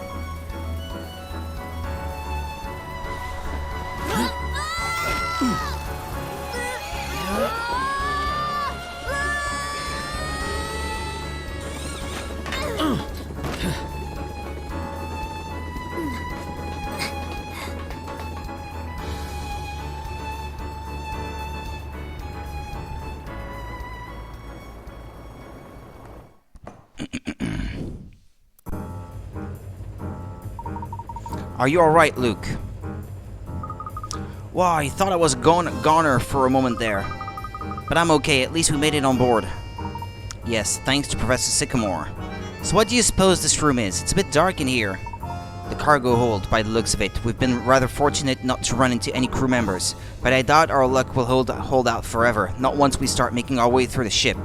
Ah well, no time like the present. Don't worry, Professor, I'm with you. Rescue the girl. A clanging sound comes from these boxes every time the aircraft wobbles. I'm not sure I want to know what's in here.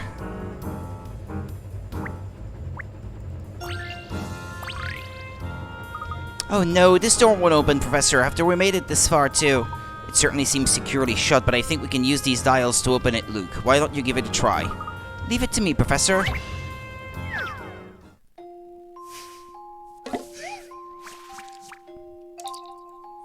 Dial trial. The door of the cargo hold is fitted with a special lock, and Layton and Luke will have to unlock it before they can proceed. The control device consists of dials that are each separated into 4 quadrants. These quadrants are marked with the symbols circle and diamond, I guess, which have the values 1 and 5 respectively. To open the door, you need to align the dials so that all 4 quadrants have the same total value. Start spinning the dials and open the door. What?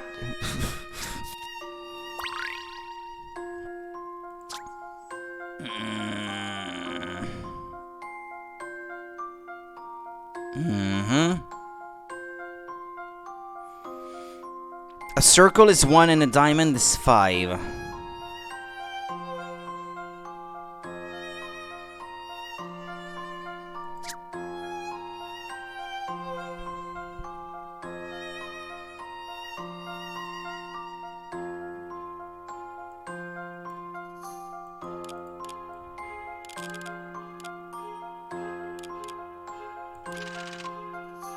No.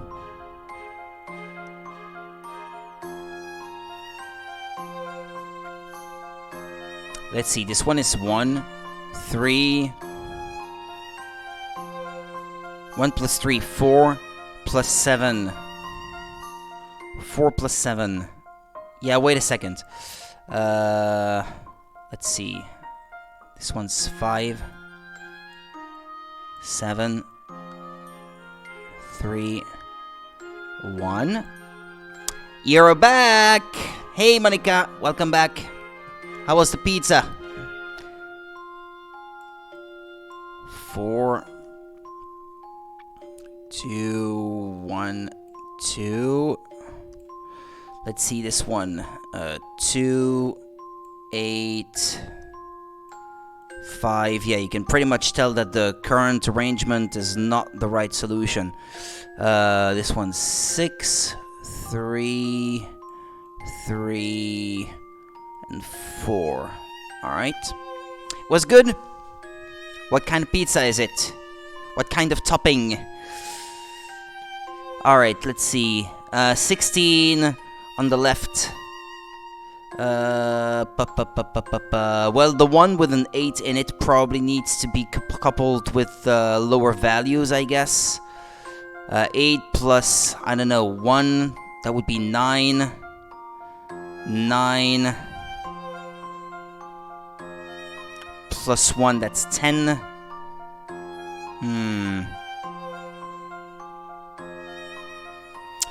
Almost all gone, but just enough for my nephew to bring with him to school tomorrow and your mom to work. Ah, okay, good. That's good, leftovers. I prefer warm pizza than cold one, though. But that's just me, though. I know a lot of people like them cold, as much as hot, I guess. Let's see, 573...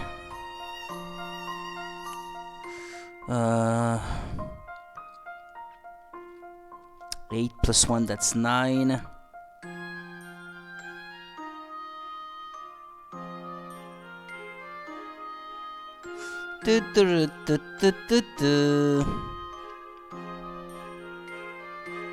Eight plus 2 plus 1 plus, I don't know, 3. 8 plus 2 plus 1 plus 1. The minimum, I guess, we could have with the 8 is 12.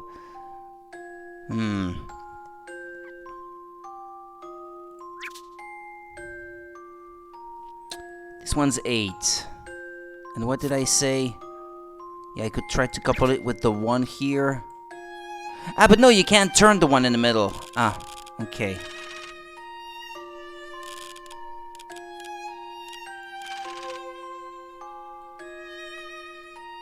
Ah, and you can't rotate the 1 on the outer rim either? Ah, okay.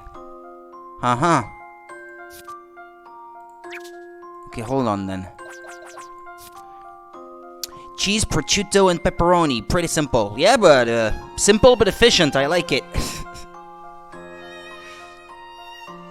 I like it a lot. I had a... Well, we ordered. They were not homemade pizza. They were ordered from a pizza place, I guess. I had a calabrese one not that long ago. It was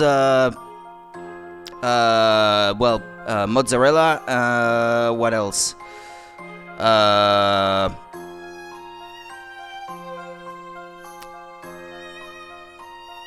I think pepperoni as well, and I can't remember what else. But it was like super spicy. Like my lips were on fire just eating it. But you know they put these super spicy oil on it as well as spicy ingredients, and I think it's the oil, the mix. It's oil that has had like peppers like macerated in it for a couple weeks or something like that, or a couple months, and that makes it super hot. Yeah, that it was delicious, but I did not finish all the little peppers that were on it though. Well, but anyway. Okay, let's see. Okay, you can't spin those on the outside. It's only the white and yellow ones that you can rotate. Let's see, that's 2, 5, 3, 1, 7, 4. You're now at your sister's place. You have to look after your nephew till your sister gets home. There is an hour till he has to sleep, so he's just playing some Fortnite till then. Ah, okay. Okie dokie.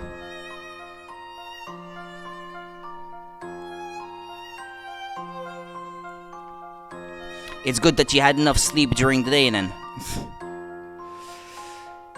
Alrighty, 6. Let's see, what can I fit in there? The one on the left is 10, I guess. Actually, I could probably... No, it's not 10, it's 9. What am I even saying?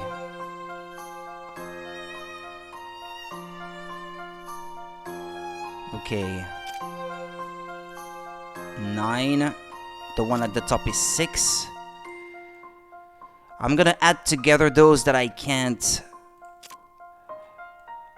change. This one is 6-2 on the right. And this one is also 6, I suppose. Yeah, I can't even read what I wrote there. Having to draw digits with a mouse is not the most convenient thing in the world. Okay, so that, I guess that means the sum has to be let's see, it could be 13, I guess. Yeah, well, him energetically yelling at the screen wouldn't let me sleep anyways. Yeah, probably not. He's that kind of player then, I suppose.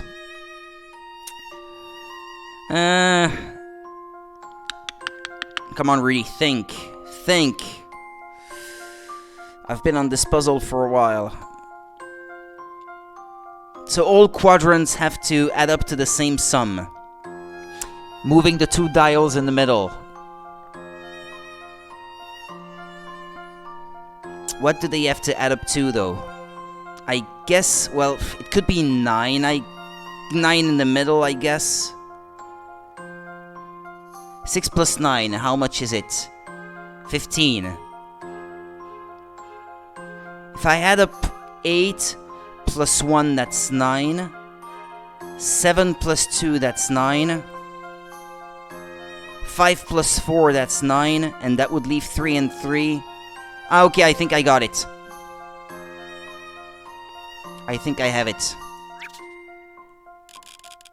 Like so, and like so. I think that's it, right? So that's 9 plus 3 plus 3 plus 3. That's 15.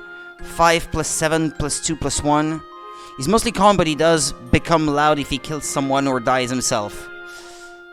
I can't fault him for that, as I am guilty of the same sort of thing myself. Very often. Can't fault him for that. Okay, here we go. Yes! I got it! 1 dial full. Haha. Each quadrant should have a total value of 15. Alright, it's time to push on. I did it, Professor! The door is open! Excellent work, Luke. Now let's push on. Carefully, though. We don't want to be spotted.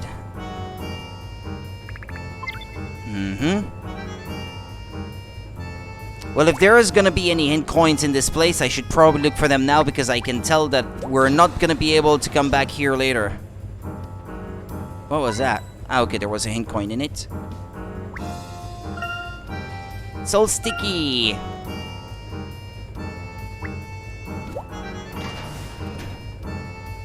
Well, I guess we could also have gone outside. Hint coins. Where are you? Hint coins. There's one here, likely. Okay.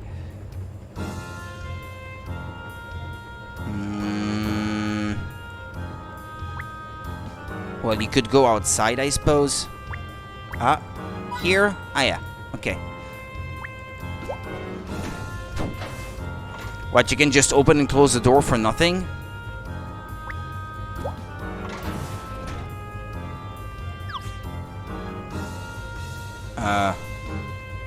Okay. Well, let's move it then. Jumps to the moon. Look, Professor, a hint coin! It's even bigger in here than I expected. We might get lost if we aren't careful. Yeah, a hint coin in the moon. In the scenery, yeah, that's either something that has happened or that could happen. Like in chimneys and stuff, how do they reach for them? Basically. Quite. Shall we take that ladder to the floor above? Or you two, hold it right there. Where do you think you're going? Oh no, they found us already. You've got a lot of guts valtzing in here like tourists. Don't move an inch, I warn you. I'm not going to go easy on you just because of the kid.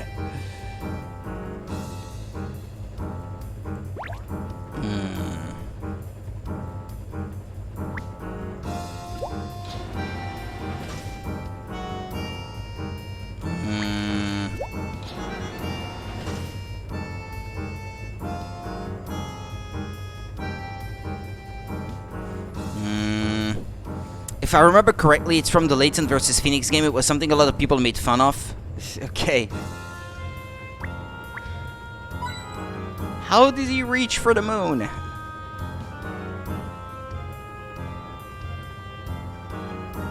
It's something you will get to see later if you play it. I probably will at some point if it's the only... If I can get all the Phoenix Wright games out of the way and all the Layton games out of the way too, I would want to finish with the one that combines both. So that way I will have completed both franchises. Since apparently they're not gonna make any new Phoenix Wright games anytime soon. And I guess, well, we're getting a new Layton game anyway. But ideally, if I could be done with both franchises before the new Layton game releases, that would be cool.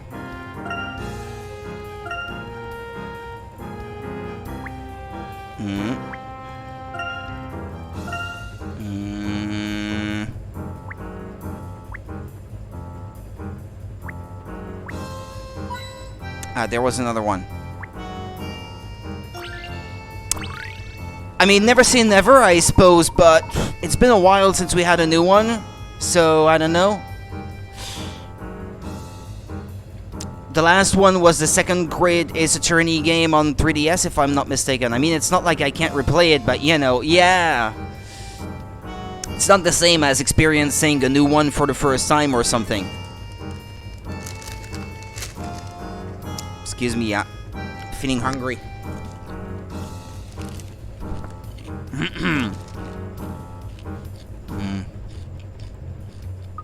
Stay right where you are, and I promise I won't hurt you. You think we're going to do what you say? Fat chance. Wait, Luke, he's up to something. You've only just noticed. If you're going to have any chance of getting past me, you'll need to use your head. Yeah, it's a puzzle, I guess.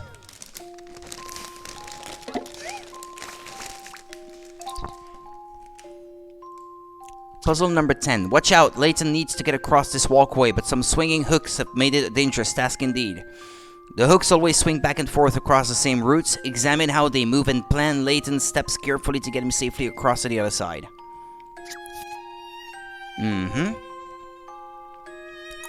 Okay.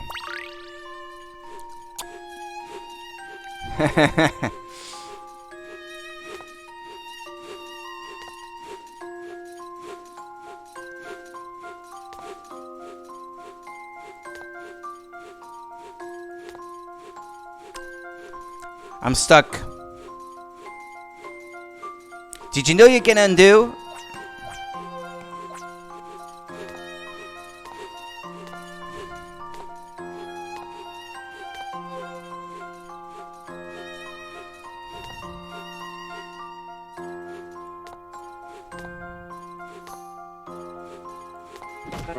No.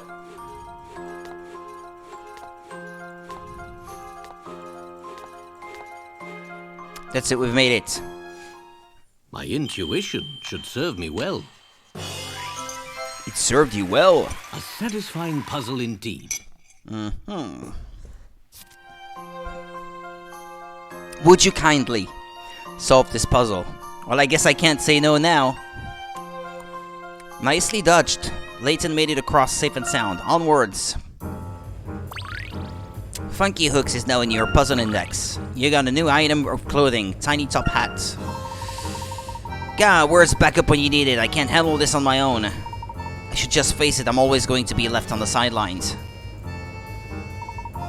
The boss isn't going to just let you go, you know. He ran off. What was that all about? Don't let your guard down, Luke. We aren't safe yet.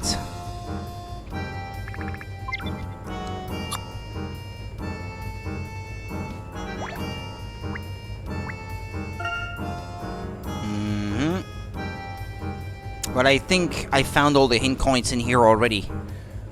Okay, back to map.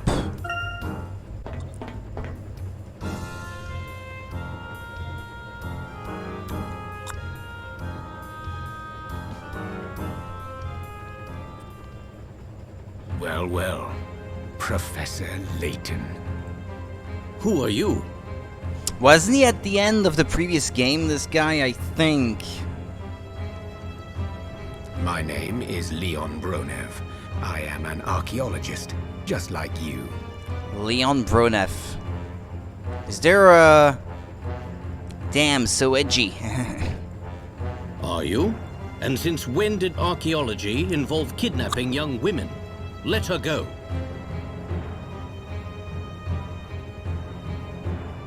Would that I could, but it isn't that easy.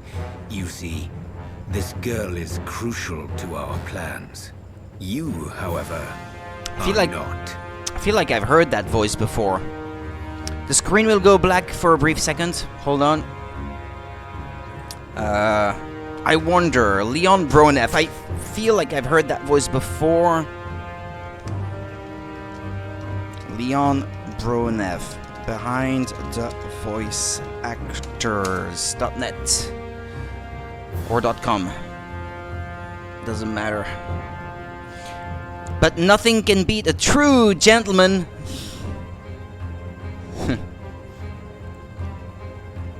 Okay, let's see. 2 versions of the character. Okay, it's the voice of Timothy Watson. What else the voice? Wait a minute, what's that game? The Cat Beyond Time and Space? What's that game? There's a character from Chrono Trigger in there. What's that game? Why have I not heard of him? It's got Cyrus from Chrono Trigger in it.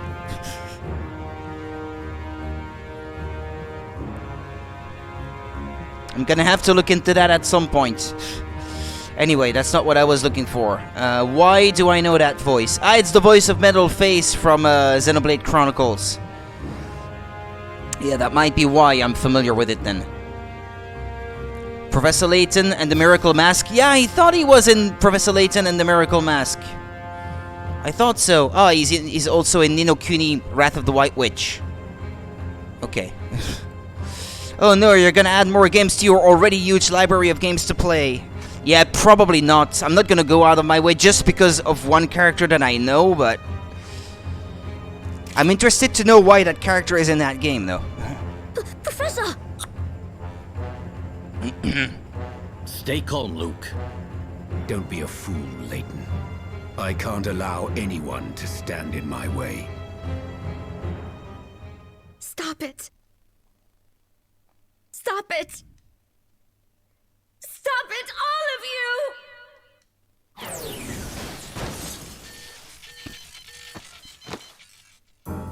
What was that? Mysterious girl from an ancient civilization using her superpowers because she's overcome with emotions, and that makes the flying machine go all out of whack and crashing down. We've never heard that one before. The instruments have gone crazy, boss. The ship What a surprise. Prepare for emergency landing. Luke, this way, quickly.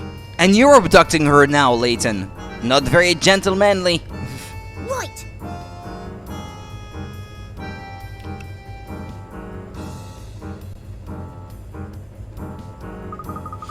What was that strange shockwave thing that just happened? Now is not the time to worry about that. We need to get off the ship. Let's go.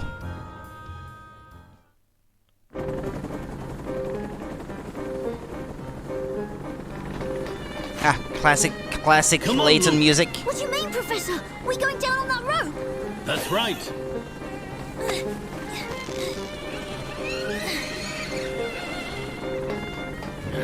A minor setback.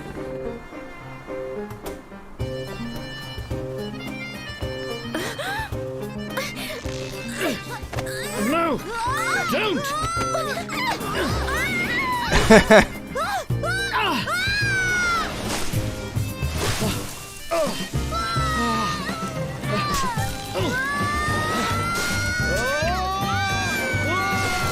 Gonna have to find her lost in that dark forest of doom.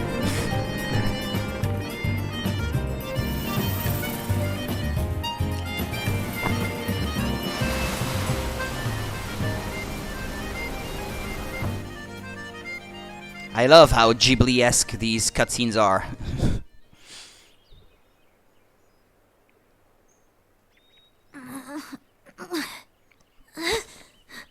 Are you all right, Luke? Where are we?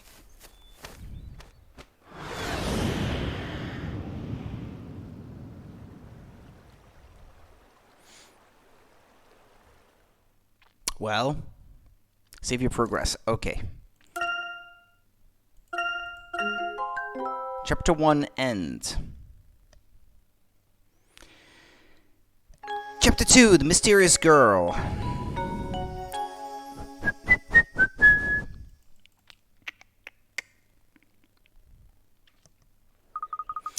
Oh, ow, ow, ow. Professor, where do you suppose we are?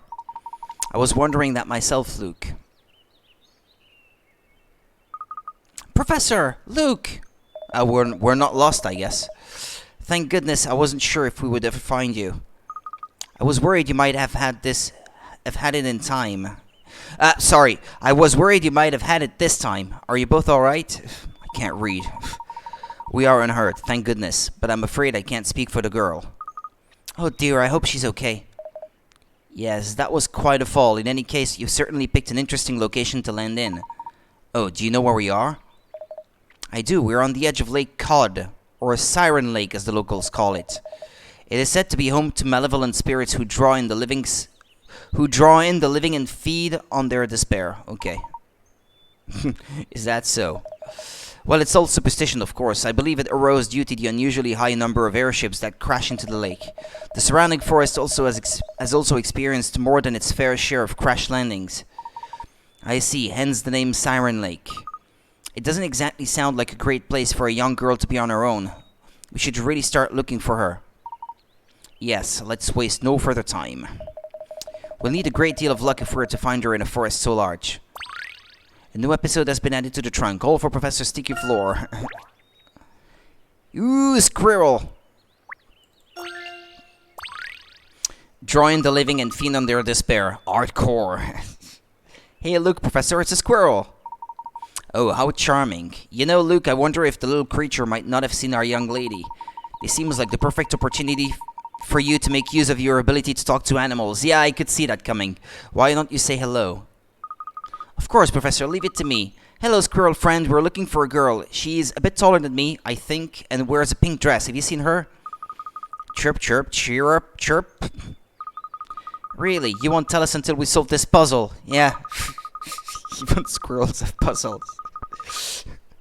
I'm sorry, Professor, this might take a little while. Okay, Hazel, I accept your challenge. Hazel. Really? Squirrel snacks. These 4 fruits all have different weights. The squirrels don't know the fruits' individual weights, but they do know that their favorite fruits are the 2nd and 3rd heaviest ones. They also know that these 2 fruits each weigh an even number of grains. Of grams.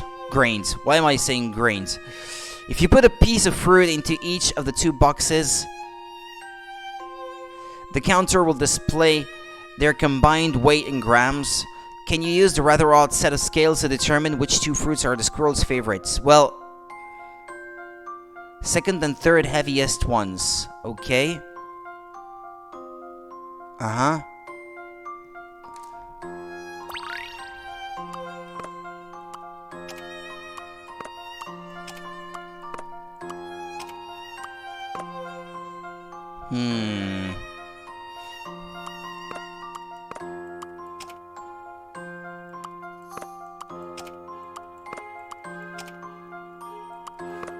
Well, this would appear to be one of the heaviest. 97. 105.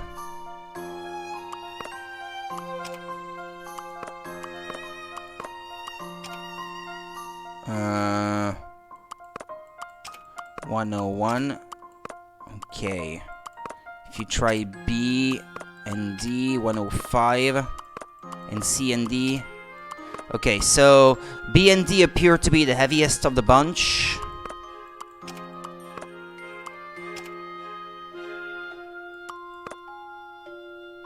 I'd say A and B are perhaps, but no, that's not possible, because it's not an even number, so both of them can't be the same weight. It has to be divisible by 2.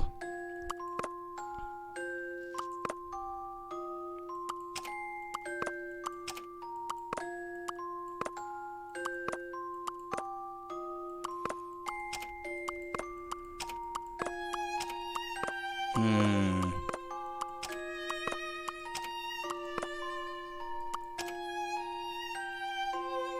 88. Is it possible?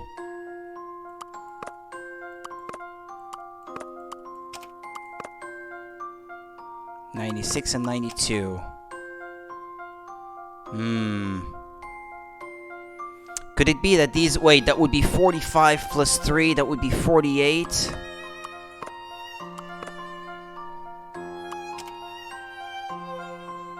This would be the lightest of the bunch.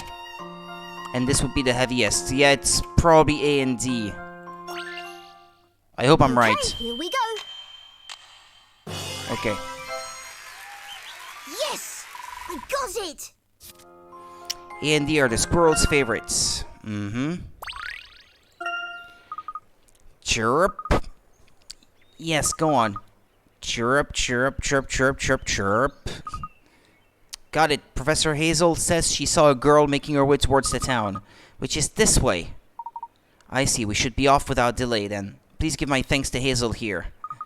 Chirp, chirp. What's this? Is it a present for us?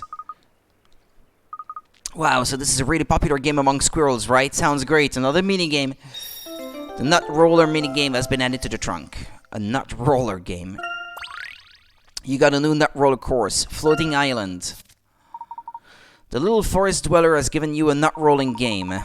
To have a go at the nut roller minigame, simply select it in the trunk. Make clever use of acorns and the pebbles on the ground to help Hazel roll a nice crunchy walnut back to her house. You'll pick up more levels as the story progresses. Can you complete every challenge and fill Hazel's winter nut stash? Okay. I saw little bugs in the trunk down there. You could probably fit in here, couldn't you, Luke? Wow, it's completely hollow. I wonder if there's anything inside. They're carrying acorns. Unfortunately, there don't appear to be any puzzles or hint coins. Yeah, I figured there would be one here, though. On that patch. Okay, that's 2. And...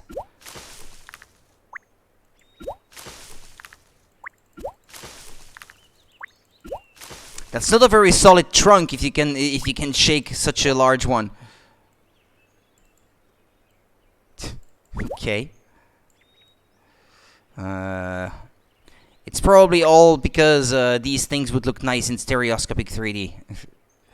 That's probably the reason.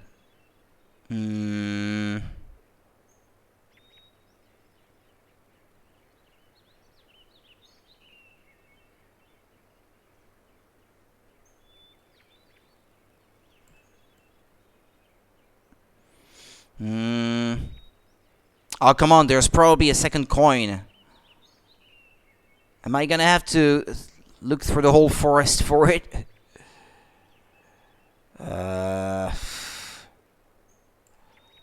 don't know, where could it be? Is there anything outstanding in this place that might hint you at where it is? That trunk? No. Somewhere on these branches.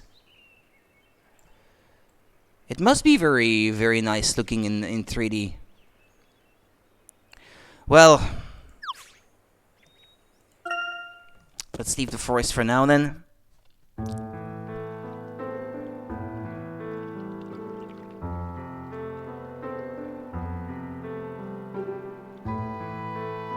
Behold the town of Cod. The landscape is beautiful, but its reputation for accidents renders it unpopular as a tourist destination. It is my opinion that an extraordinary secret is hidden in this humble burg.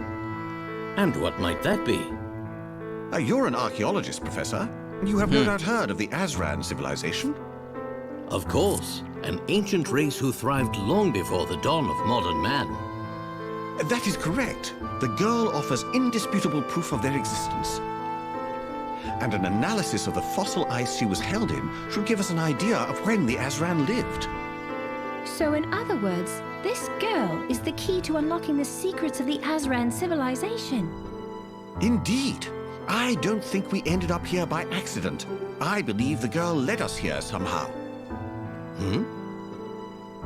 If my theory is correct, there may be some manner of Azran relic in this town. It may even be the source of some kind of magnetic field that causes passing aircraft to malfunction. That really would be an extraordinary secret. But they don't use electronics though, it's all steampunk style machines. So why would an electromagnetic thing cause them to crash? Find this relic left by her people. I believe so, yes. All this is mere speculation at the moment, though. To find the truth, we must find the girl.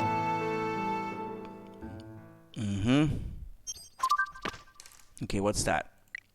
A new mystery, Siren Lake. Thanks to the countless number of aircraft crashes that have taken place there, the area around Cod has acquired the name Siren Lake. Could the reason for these disasters have something to do with the lake? Sycamore believes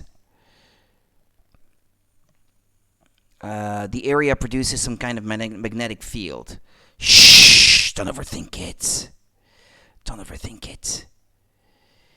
It's not good to overthink it. Sycamore believes the area produces some kind of magnetic field. Okay. Okay. You're not supposed to think. Okay. Ooh, those teeth.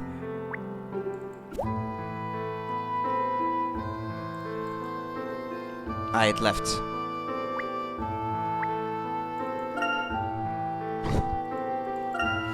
Don't tell me you've never seen a lobster trap before, Luke.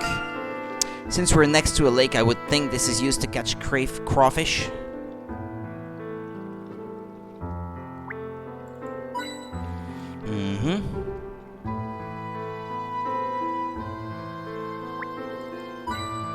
That's 2.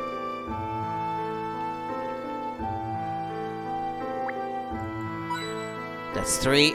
Well, that's probably all of them then.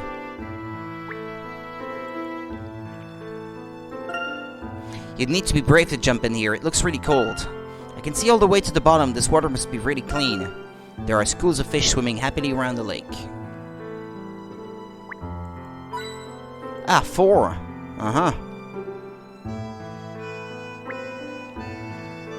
What's that? The boat rental shop doesn't appear to be doing very well. Well, if there are no tourists, I don't suppose anyone in this town needs to rent a boat.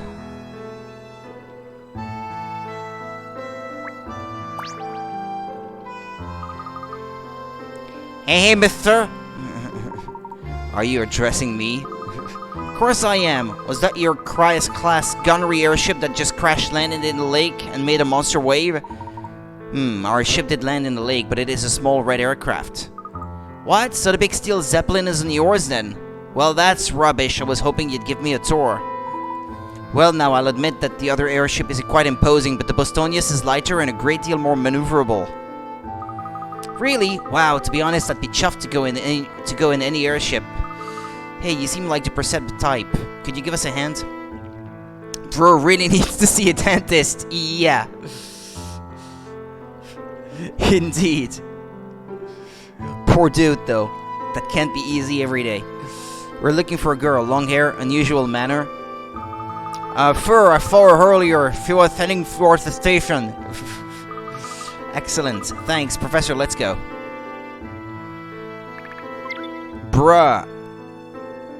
Okay, well, there's my airship, I guess.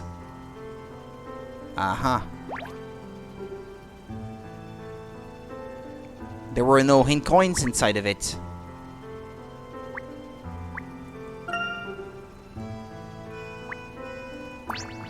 Hello there.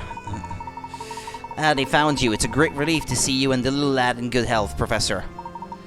Unfortunately, we lost sight of the girl. You haven't seen her, have you, Raymond? I'm afraid not. She hasn't been here. Oh my word. You didn't all land together then. Well, the young lady is no doubt feeling dazed after a long sleep, so I doubt she's gone far. Perhaps you could try the town. Meanwhile, I should do a thorough check on the ship. The equipment started giving some odd readings as we made our little impromptu landing here. Very well. We'll go out and search for the young lady. If she happens to pass by, could you please ask her to wait with you? Naturally. Thank you, Raymond.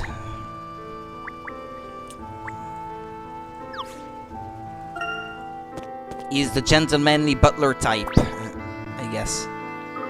Professor, look! What is it? Ah! These guys again. Bah, lost them. I'm sure they landed around here, though. Oi, Rook! What are you looking so moody for? Oh, it's you. I thought we left you behind in Froenborg. Huh? Ha! I'm just some sort of clown to you, aren't I, Rook? I'll have you know I single-handedly held back those brain boxes and still made it in time for the last helicopter. You should have seen it glorious it was, the way they cringed and trembled in front of me. Well, those cringing, trembling brain boxes of yours managed to snatch the girl back, you knucklehead. What? Lucky for you, they landed somewhere nearby, so you still have a chance to save your bacon. Right. So we find them, and then I can redeem myself in the boss's eyes. Exactly, and Bishop, slow down, for crying out loud. More haste, less speed, okay? It's only now that I noticed that they both have chess piece names, Rook and Bishop. Sounds like those men are searching for the girl too. They haven't found her then, at least. I suppose we should be thankful for small mercies. We mustn't let this chance go to waste. It's imperative that we find the girl quickly. Come now. An elderly man. Who are those bozos anyway? Running behind a little girl, huh? They belong to Targent, a secret organization bent on unlocking the power of the Azran. That sounds rather sinister. You remember the Golden Garden, the oasis you discovered in Mist Hallery? Its true name is the Garden of Healing. Yeah, I believe that was in Miracle Mask, that. You will also recall The previous City game. of Harmony, the ruined structure which rose from the seabed around the island of Ambrosia. That... Is it maybe in the movie that I haven't seen? Hold on, I want to look it up. Don't mind the screen going briefly black. City of Harmony? Because I think the movie is kind of tied to that second trilogy of Layton games.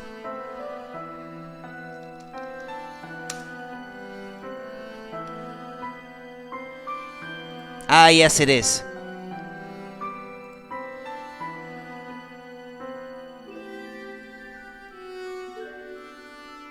I forgot it existed too for a second, to tell you the truth. I still have to watch it.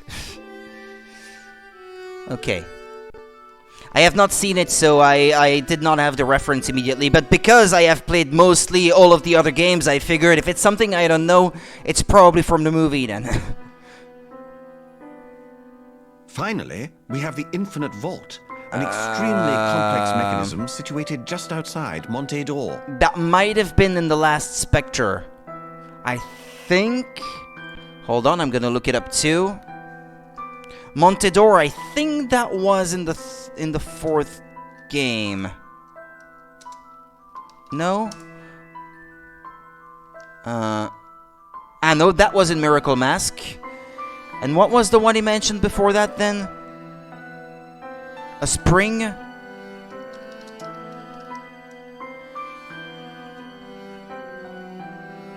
No, not the character. Funny enough, I always call islands and places Ambrosia because of that. Ah, okay.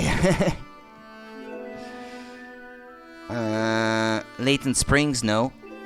No. Ah, there's a place in the United States that's called Layton Springs. Ah, well.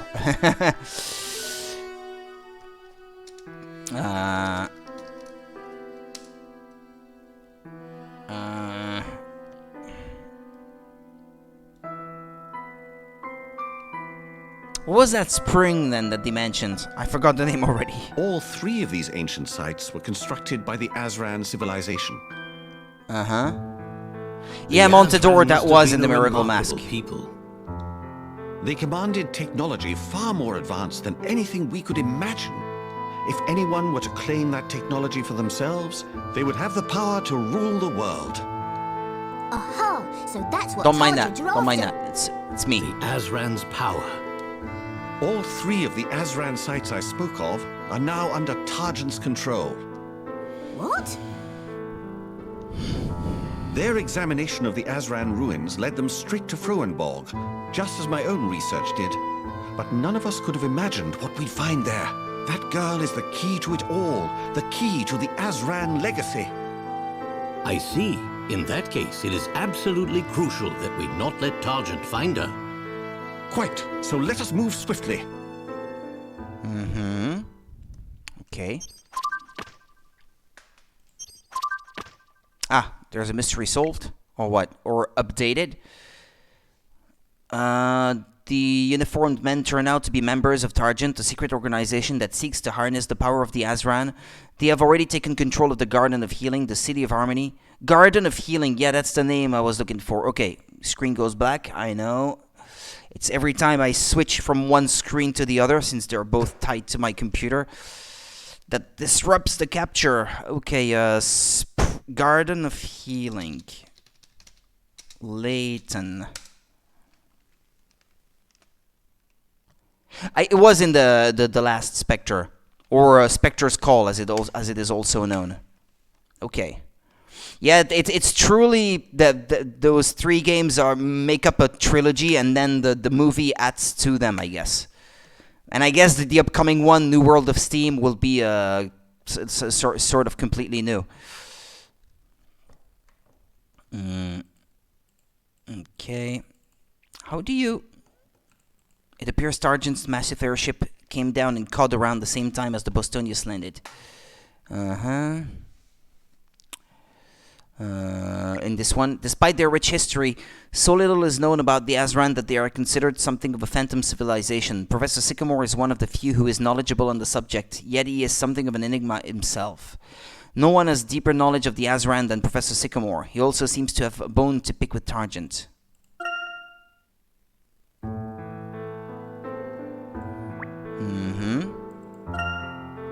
I know what this shop is. It's old and blue. It feels like it's got some history behind it. It really does.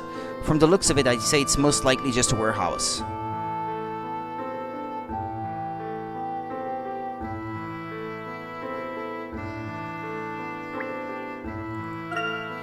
Look at all the cute accessories they've got in here, Professor.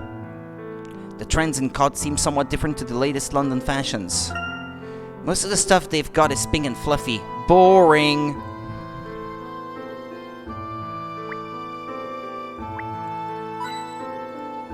Look, Professor, a hen coin.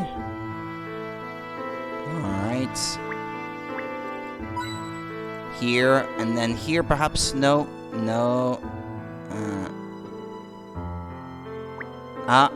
Here. Alright, that's 3. That's perhaps all of them.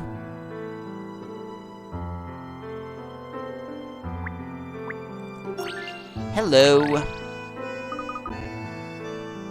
Okay, Tee-hoo-hoo. Hello, my dear sirs. Are you looking for something by any chance? Propriety dictates that I assist you, I think. But first, I'm sure gentlemen such as yourselves will not mind coming to the rescue of a damsel in distress. Sorry, I don't give in to cliches. Pretty paper petals. You've decided to sow your friend the garish flower from a number of red, blue, yellow, and purple petals. You want it to be a little different, so you've decided that no 2 petals of the same color should touch at any point. That's your only rule. Touch a petal to choose its color and create a lovely floral gift for your friend. Okay. And I've got 4 colors to choose from. Okay.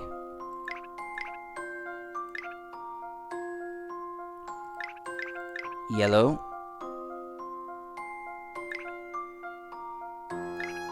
No.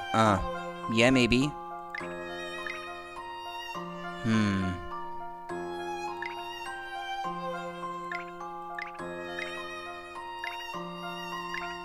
No, this one has to be blue. There's no choice. Okay. No. Jeez, it's more complicated than I thought. Restart, perhaps.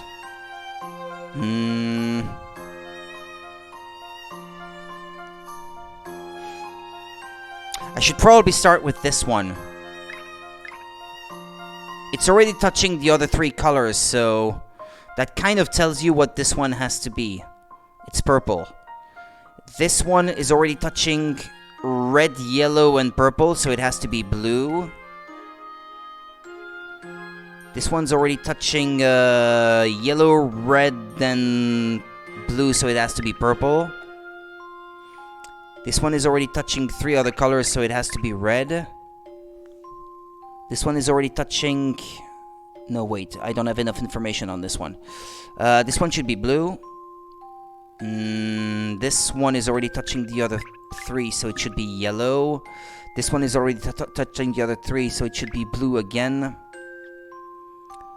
This one's already touching the other three, so it should be purple.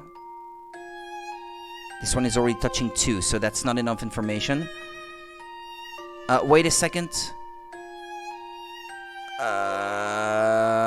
I think I may have a problem here.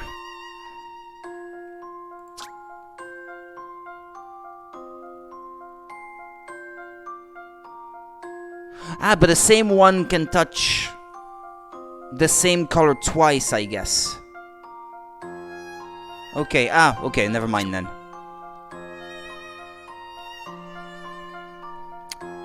Okay. So this one's alright.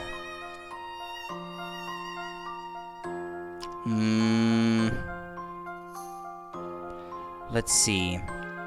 This one's already touching these, so it should be purple.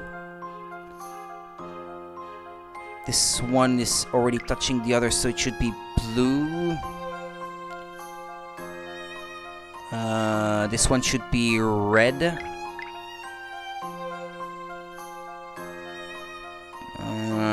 This one's already touching the other colors. Wait. This one should be red.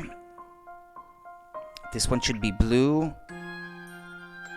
This one should be yellow.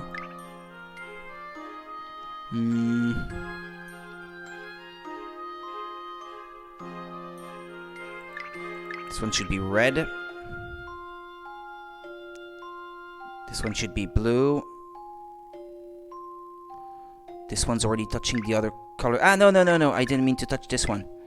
This one should be yellow. And that leaves only two. Well, this one should be red. And this one should be blue. I think that's it. I think that's correct, right? My intuition should serve me well. Okay. A satisfying puzzle indeed. Nicely sewn. No real flower is quite so colorful, it has to be said. Yeah, nature doesn't work that way. Pretty paper petals is now in your puzzle index. You got a new dress-up request, Sonia's request. Hoo-hoo, look at that! You did quite the turn on that puzzle, did you not? So how may I assist you? We are looking for one of our party, a young lady with a rather otherworldly appearance. Have you seen anyone go by? A girl? No, I don't think so. I've been here for a little while now, and nobody at all interesting has come by. Besides yourself, of course, good sir. Thank you. Hang on a minute, Professor. Do you think maybe that boy got the wrong person? As in, he thought it was this girl here? If no one else has passed this way, that must indeed be the case. Oh, but then that means that our girl was never even heading to the station. Perhaps we may as well see what information we can gather while we're here.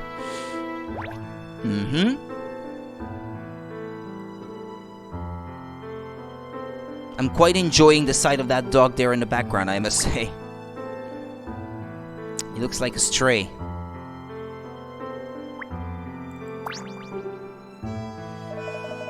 What if we hear then? I heard some chatter about a dandy in a fancy hat. That must be you, eh? Oh, where did you hear about the professor? Some oddball came by here asking after, how did he put it, his most crisp-colored friend whose hat soars to greet the sky. He's gone off to the station. You'll find him on the platform, no doubt, but I advise you to look carefully.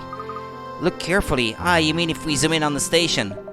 Yeah, that's it exactly. Thank you for the hint.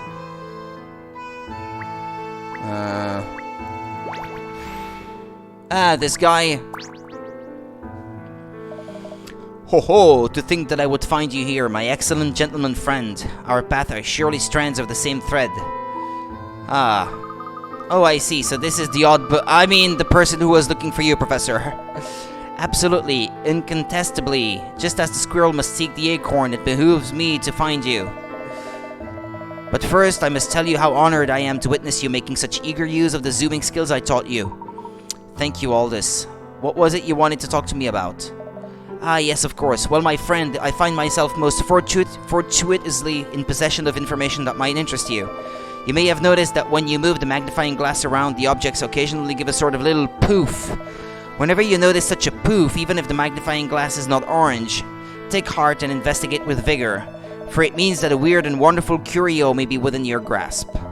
Now then, if you please, I ask you to slide your magnifying glass over to the locomotive's chimney and examine it closely. It's gonna go poof, poof, poof, poof, I guess.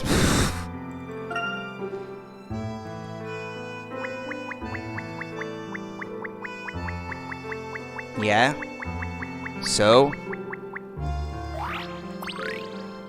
Familiar relief. Splendiferous work. That, my friends, is a choice item for your newborn collection. On your travels far and wide, you will come across all manner of junk, antiques, scraps, and fascinating little gems.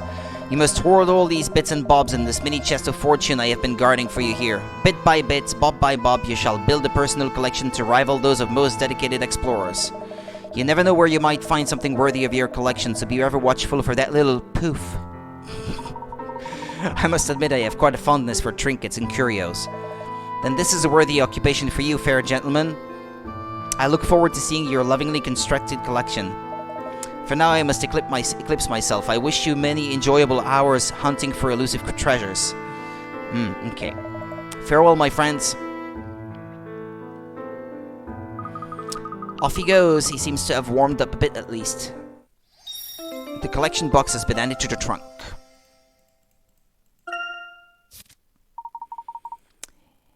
Okay. Endearingly odd Aldous has given you a box to store unusual items. To have a look at what's inside, simply touch the collection box in the trunk.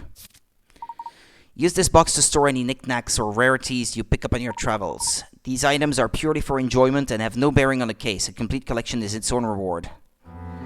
Yeah, but completing it probably unlocks optional puzzles. That's usually how it goes. Well, this is sure to prove enjoyable during our travels. However, we have no time for distractions at present. We must press on and find the girl. Perhaps we'll have more luck elsewhere in town.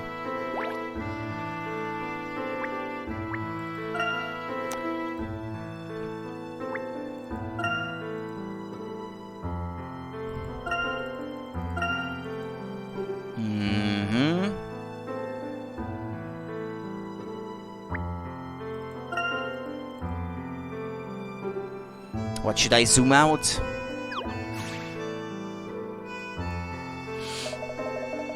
So, did you find that oddball I was telling you about before? Yes. We found Aldous. Unfortunately, he was unable to help us with our predicament. We urgently need to find someone, you see. Well, that's too bad now, isn't it? Who is it you're after then? Not that funny-looking girl who went by earlier, is it? Ah, that may well be her. Which direction did she go? Oh, she was headed straight for the fish market, I reckon. Figured she was after a trout fillet, fresh from the lake. Great, so there's a chance she'll still be there. Or at any rate, someone will have seen her. Let's go. The fish market.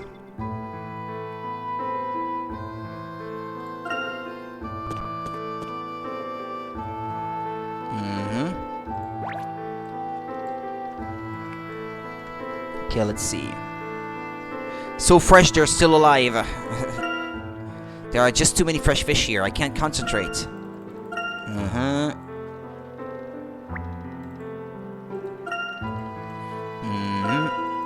I'll get this out of the way. Ah, hink coin.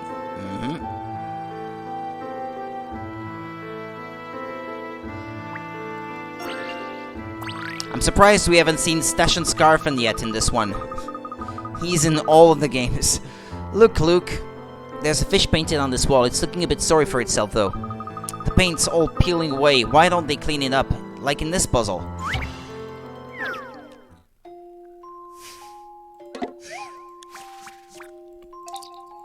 Something fishy. This poster was ripped to pieces before being stuck to the sign. You need to put all the pieces in the right place, but you don't want to take them off the sign one at a time, in case they blow away in the wind. Not to worry though, you can recreate the poster by moving 3 pieces at a time, either up, down, or sideways. Feel free to move the pieces as many times as you like, and restore this fish to its former glory. Yeah, there's already been puzzles like this in past games, as I recall.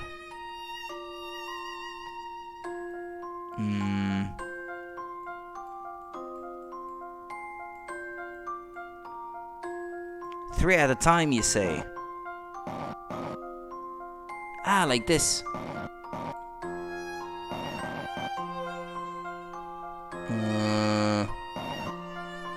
No. No. Wait, why is that unveiling new ones? I'm not sure I understand the entire puzzle.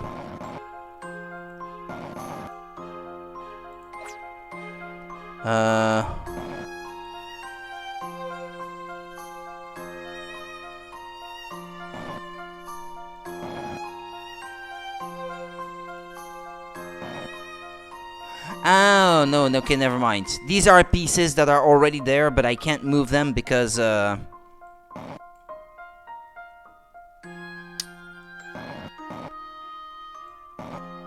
because they're not in the right spot yet or something. Okay.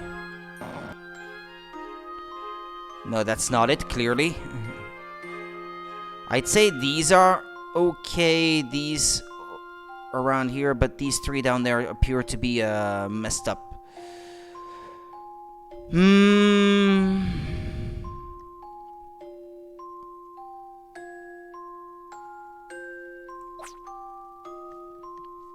This appears to be the belly, if I had to guess.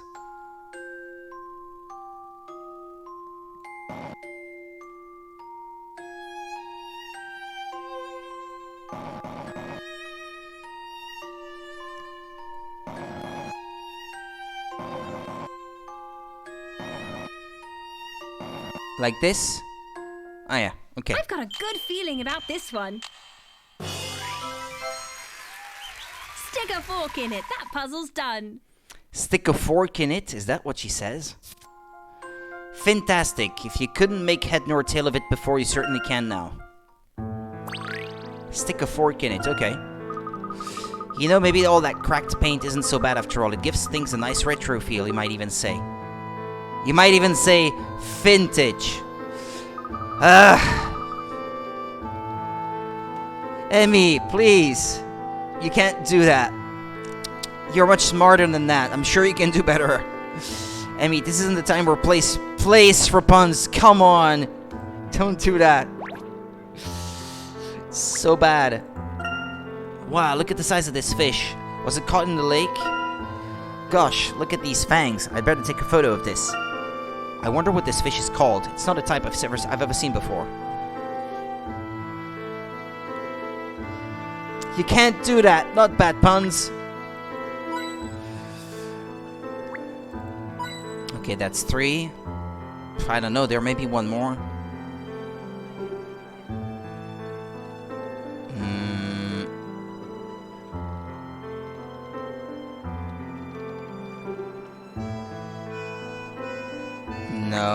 No. Well, I already looked through this one. Ah, she has a puzzle. Larissa. Oh, new faces. Let me look at you. Ha. I take it you're the ones who have been traveling in that funny little airship, Yes. Well, we've mostly been traveling in that one. How did you know? Did you see the Bostonians come down? No, just heard about it. Market gossip, you know? And the airships are always crashing around here, so it's easy to spot survivors. Oh, sorry. How insensitive of me. I make it sound like a joke when it's a horrible thing to happen to you. Yeah. Actually, the market gossip may be of use to us. There was a young girl with us. We lost sight of her during our impromptu landing. A girl, really? Funny. Didn't look like one of you lot. Wait, but you did see a girl?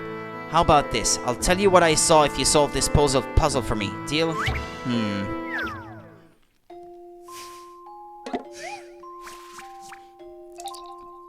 Blooming flowers.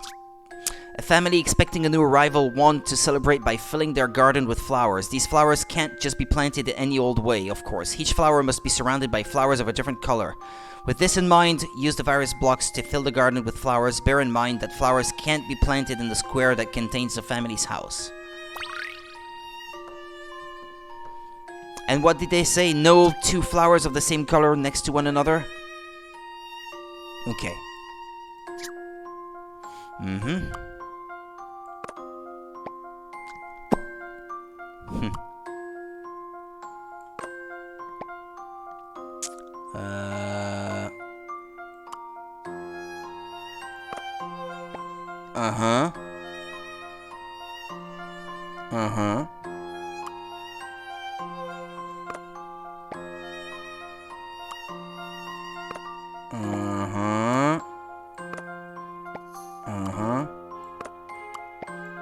Well, that wasn't so hard.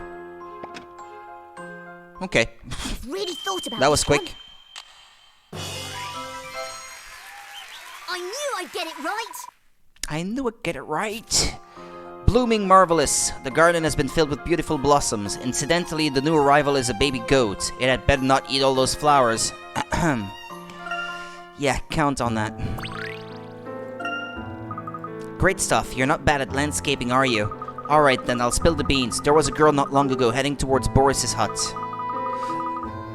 Not Boris! Not Boris, the town rapist! You know, Mr. Strong and Silent, the fisherman.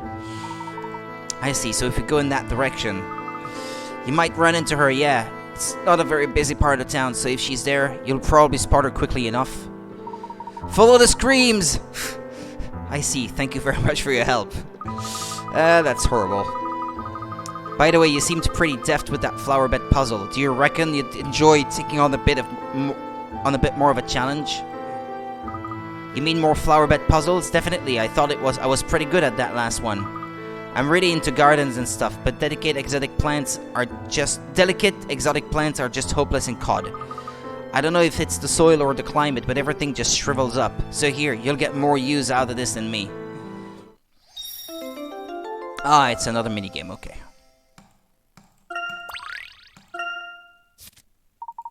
And that's the last minigame of the game. You will find the Blooms and Shrooms minigame in the trunk. Plant special flowers in just the right spots and bring the garden to life. Okay, excuse me. Look after the darlings, won't you?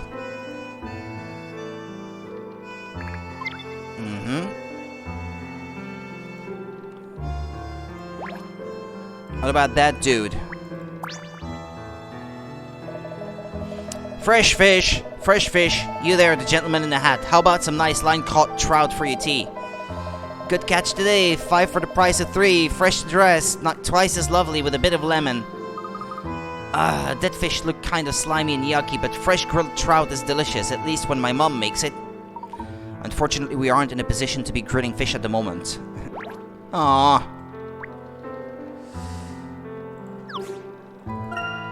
I'm always so surprised how easily my nephew just goes to bed. No complaints or asking for 5 more minutes or anything. Don't complain! It's a blessing. Don't complain. I know you're not complaining. I'm just saying. Like, count your blessings. I know she's around here somewhere. You're not doing yourself any favors by protecting her, you know. Gannet? Gannet? Now let's try this again. Tell me where the little missy is, or I might take it upon myself to rearrange that honker of yours. I told you, I turned round, she was gone, ran off to the market. I would never complain about that. Oh, aye. So what if I went looking near those boats, eh? What would I find there? Oh dear, do you think we should just go back the way we came? Well, we didn't see any sign of her on our way from the market, so that must mean she's still around here somewhere. Let's ask that man. He seems to know something about the situation. It's Boris, the town rapist.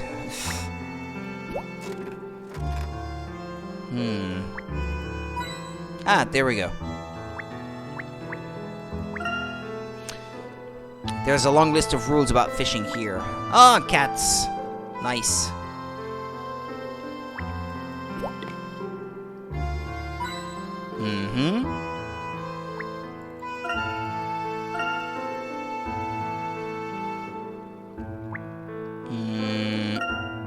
The train line runs right next to this little hut. It must be quite exciting. I wish I lived this close to a lake. I smell fresh fish frying. Trout, rainbow trout, hint of dill. Yum.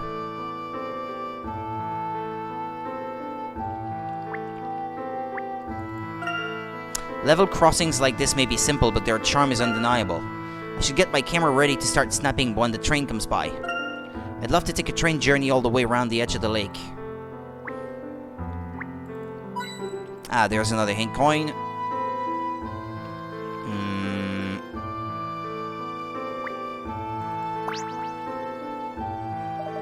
Morning. Busy day for tourists. Does that mean you've seen all the tourists? The big bully we just left. You saw him, and a girl. Ha, so she has been this way. Odd-looking lass. Not ugly, but weird get-up. She's with you? Yes, she is, and we absolutely have to find her before those uniformed thugs do. What's the matter? Do you know anything? You don't look like you're in cahoots with the other one. Alright, the girl was here looking for something. She was making a beeline for somewhere or other when those bullies in uniforms showed up. She looked terrified, so I told her to hide while I sent them off track. But she's gone now, see? Where could she have been going, do you think? Dunno, but there's a hill up that way. Good lookout point. Ah, good idea. We'll go up the hill and maybe we'll spot her from there, right? Sounds good to me. I haven't saved in a while, so I probably should.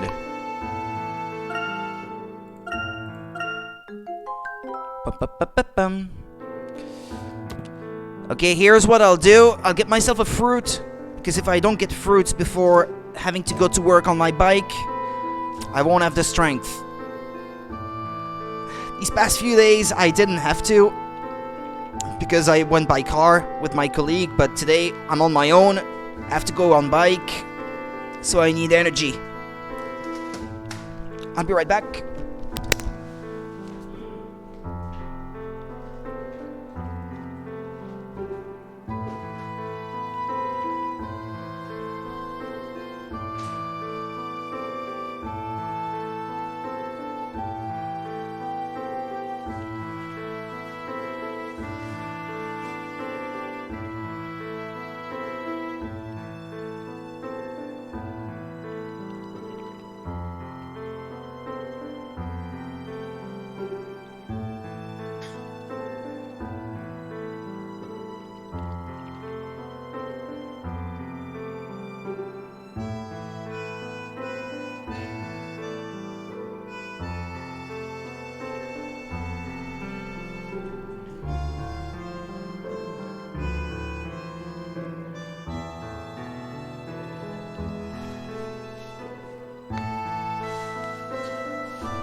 Excuse me. Let's go. Rocks, shrubs, fishing boats, mountains, more rocks, nothing even remotely girl-shaped.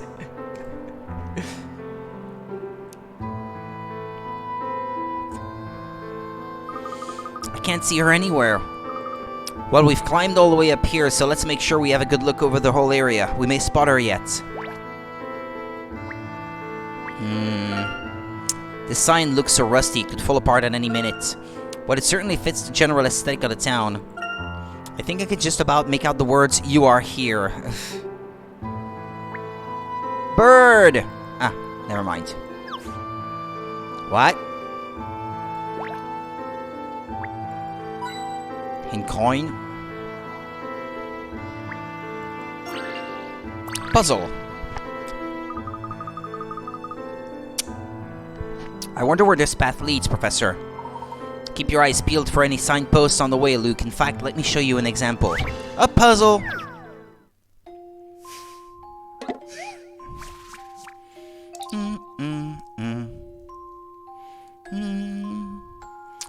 Give me a sign.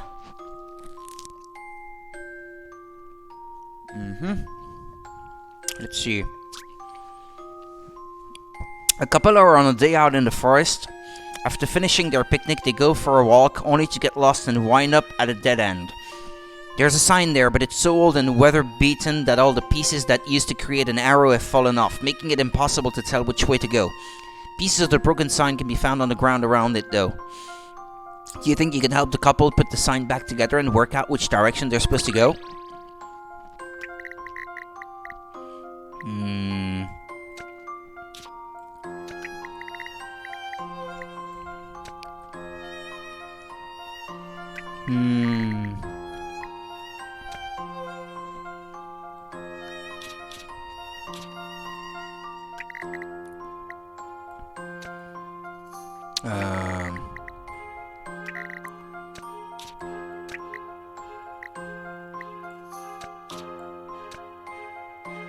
I would think that the round parts go together, but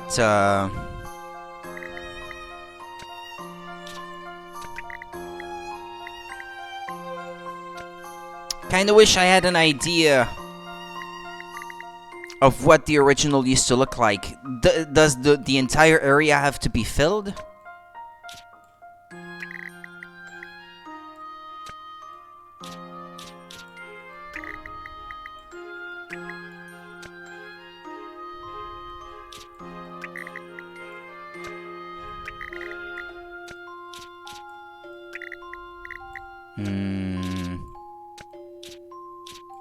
Hold on, let me see.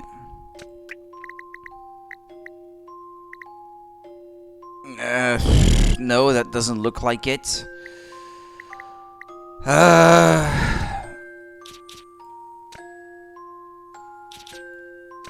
Damn, it's too complicated for its own good. Let me read it again.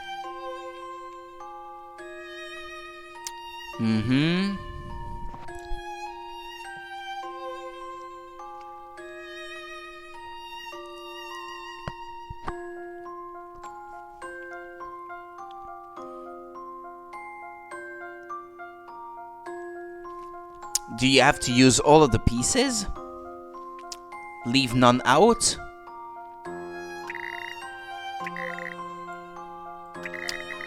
I'm getting the feeling that the sign will not have the shape of an arrow, but it's the empty space in the middle or something that will draw an arrow or something of that nature, I suppose.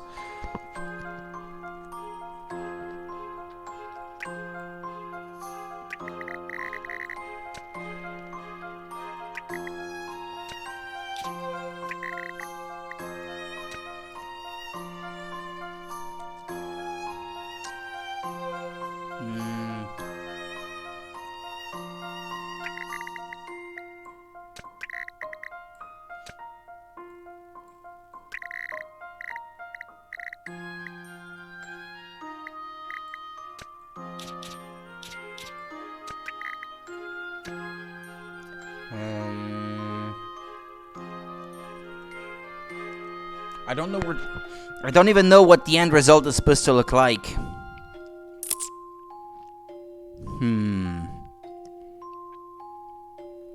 Should I pay attention to the texture of the wood on the pieces? Do they also have to connect? Because if that's the case, that would be a hint. Shoot, my phone is dying, forgot my charger. No, Monica, no. But if you have to go... I mean, I understand. That's a shame, though.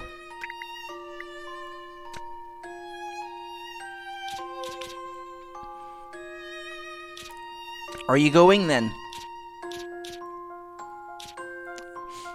If so, well, I hope you have a good rest of the night.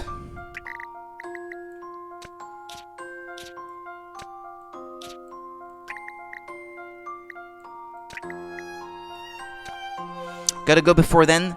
Thanks for the stream and good luck with the game and work later. Thank you so much. I will be back tomorrow, same time, with the rest of the game. And I'll be streaming here, I think, for another half hour, something like that, because I have to leave a little bit earlier than usual, since I have to go on bike, instead of going by car. It takes a bit longer. Take care of yourself, Monica. Have a good one. Thank you for dropping by. Take care.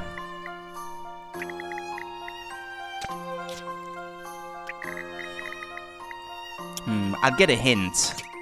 Consider the fact that the couple are at a dead end. There aren't that many directions in which the arrow can point. Back the way you came, basically.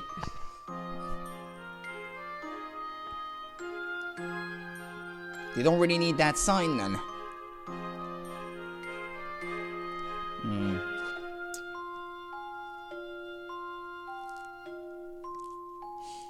Excuse me.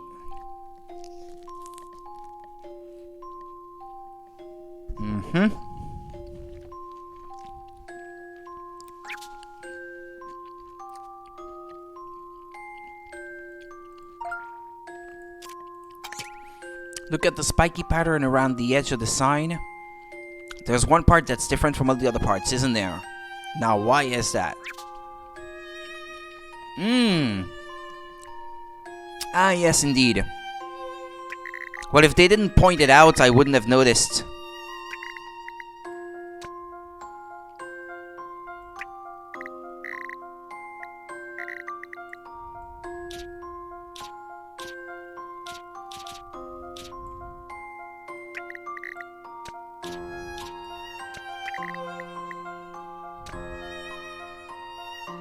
Like so, maybe?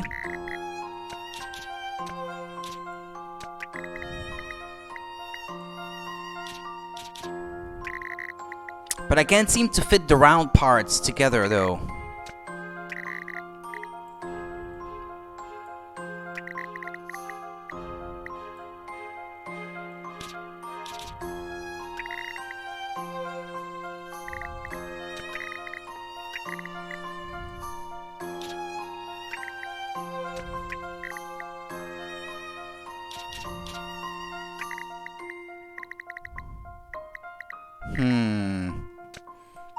I'm gonna need another one. It's too complicated for me, for my poor little brain.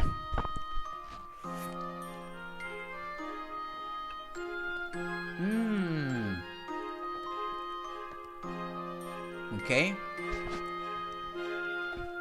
Ah! Okay, I see. Or at least I think I do.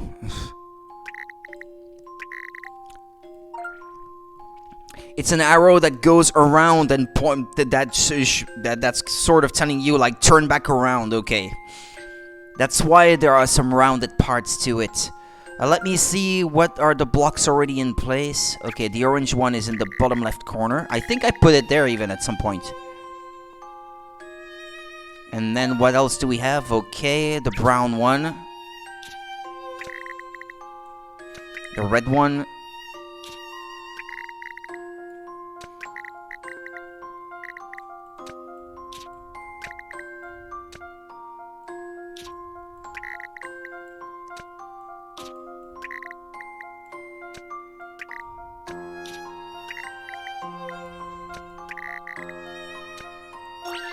That's it. Okay. Yeah, when you know what the shape is supposed to look like, that makes it infinitely easier. Yes!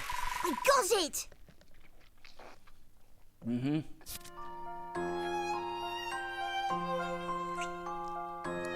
Excuse me for the suction noises, but I gotta eat.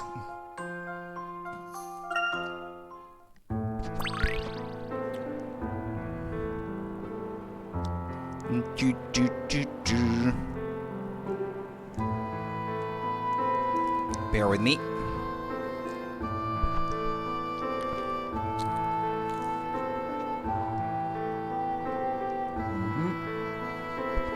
Give me a sign is now in your puzzle index. But I'm still not sure where that path leads, but it definitely looks a bit dodgy, Professor. Indeed so, and jumping over fences is most ungentlemanly behavior.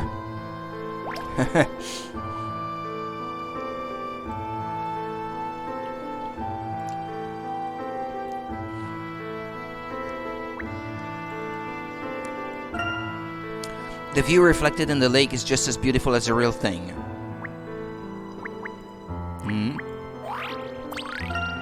An umbrella.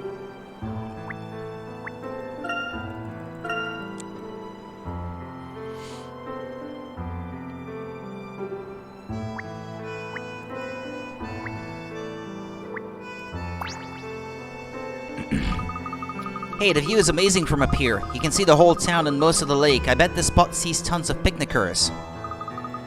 Professor, look over there! Aha! It's Targent's Zeppelin. So that's where they came down. It is rather unfortunate that they landed so close. But they're not moving, which means they haven't found the girl yet, right? Or their ship sustained damage during the crash and they are still doing repairs. Either way, we have a chance. Ah! Ah, did you hear that? It sounded rather like the fisherman we met just now. Oh no, do you think the Targent thug came back? Let's hurry down. Come on. But I'm not done. I want coins.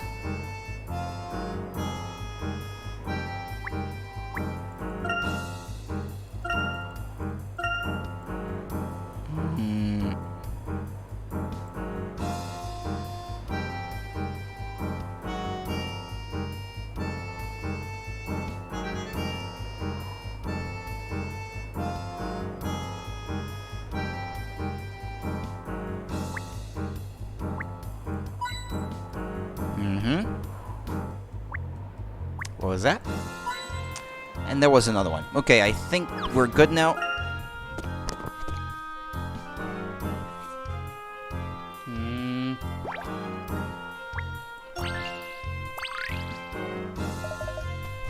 He's gonna have us solve a puzzle now? Now of all times? War! Sir, are you okay? What war? Not war. Water. The girl. She was walking on water. I beg your pardon? I'm telling you, she walked straight across the surface from the shore to the middle of the lake. That's impossible. Nobody can walk on water. Don't be so quick to dismiss this, Luke. One moment.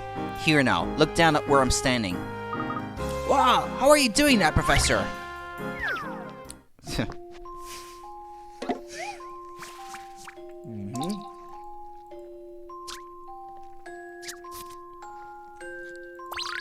Okay, let's see. Upon examining the surface of the lake more closely, Layton discovers some floating ice shells thick enough to stand on. While the girl appeared to be walking on water, she was merely stepping across the ice. Stepping on an ice shelf sets it in motion and it keeps moving until it bumps into something or reaches the shore.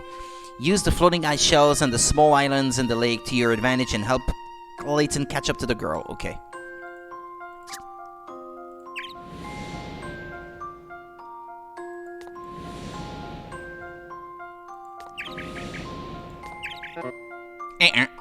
Okay.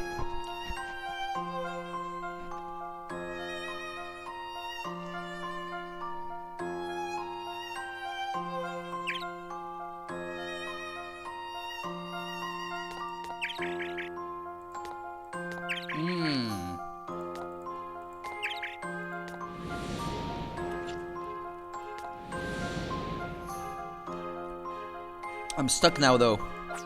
Okay. Let me finish this.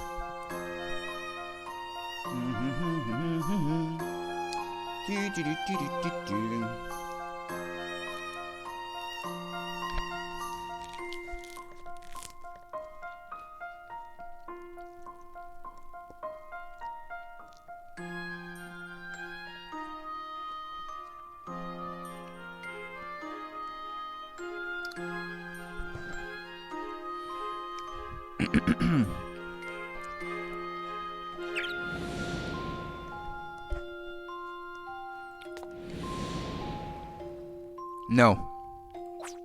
Hold on.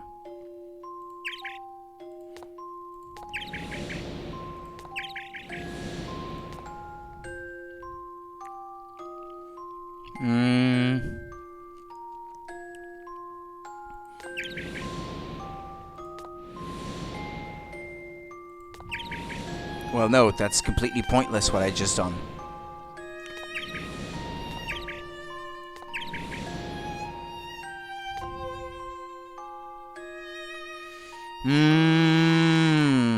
Ah, wait. I caught up with her. You know, I think this may be it. Yay! Puzzle solving is a most gentlemanly pursuit.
Excuse me.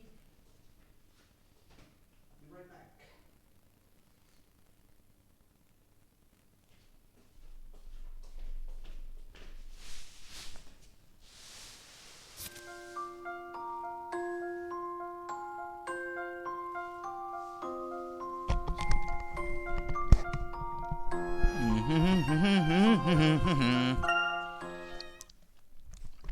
What could the girl be looking for in the middle of the lake, it said. Huh?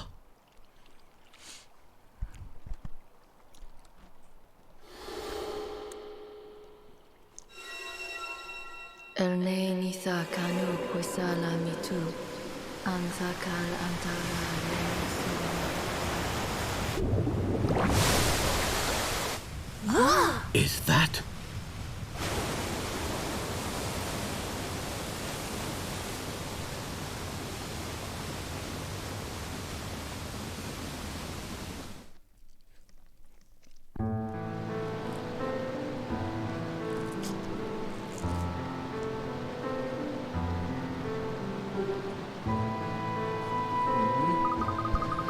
Wow, who would have thought there'd be something like this hidden under the lake? I can't see the girl. Where has she gone? Do you think she slipped off this walkway? Hold on, over there. Is that a passage leading into the ruin?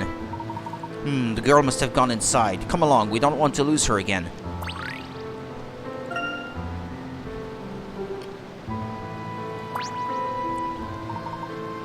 We cannot turn back now that we've caught up to the girl. We must follow her.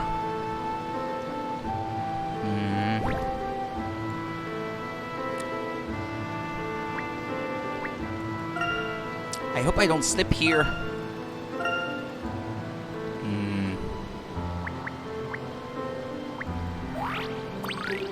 You found a new item, fragile anchor. This part looks a little bit like it could be a head, doesn't it? Would have thought that such a thing could be hidden in Lake Cod. An ancient statue hidden under the surface. Now that's one for the album.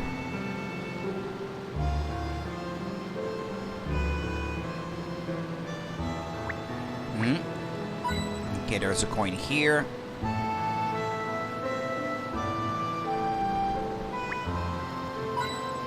That's another one. Not here, not here, not here.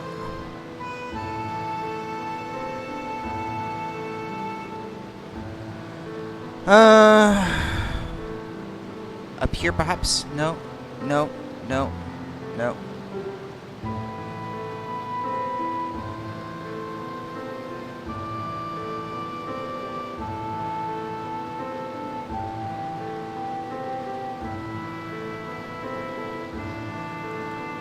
In there then, I guess. Since I can't find any more.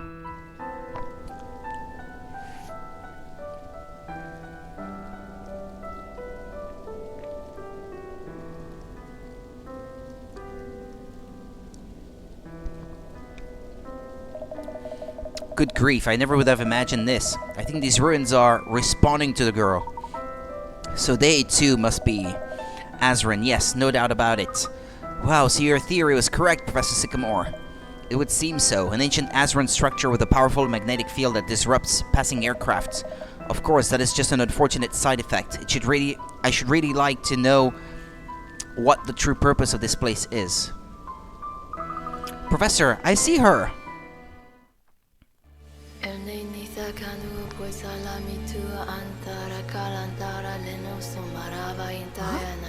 What?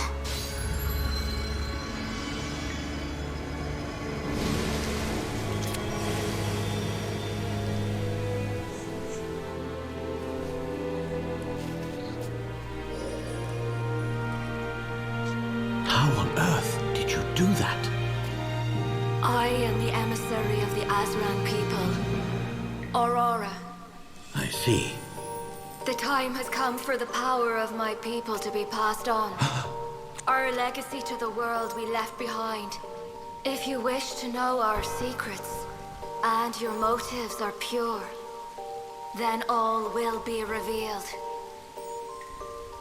This dome will show you the way. Find the locations of the Azran keys. Prove you are worthy of our power.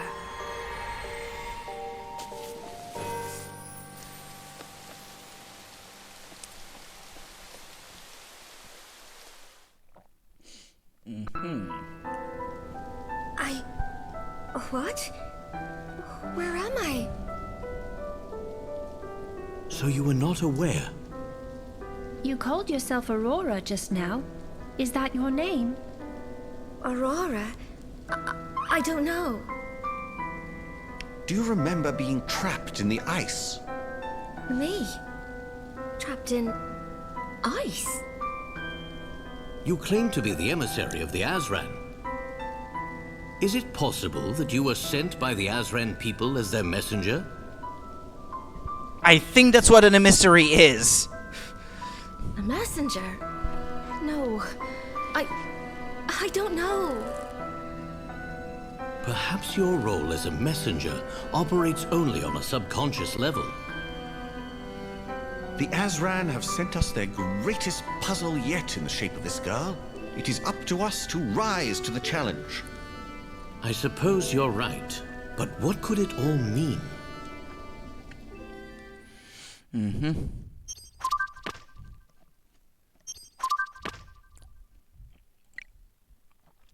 The mummy.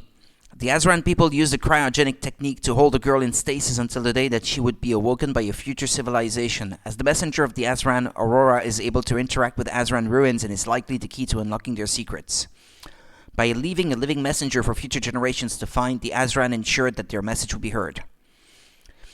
Siren Lake. An incarnation from the mysterious girl lifted the seal on the lake and revealed an Azran ruin hidden beneath the water. This ruin seemingly emits some kind of magnetic force that interferes with passing aircraft. The girl's chanting revealed an Azran chamber hidden in Lake Cod.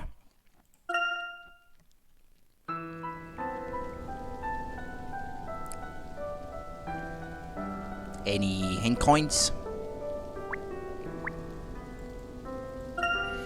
A gentle glow emanates from the carvings on these walls. I suppose the Azran engraved all this stuff on the walls. What an odd wall. Is this what things were like in ancient times?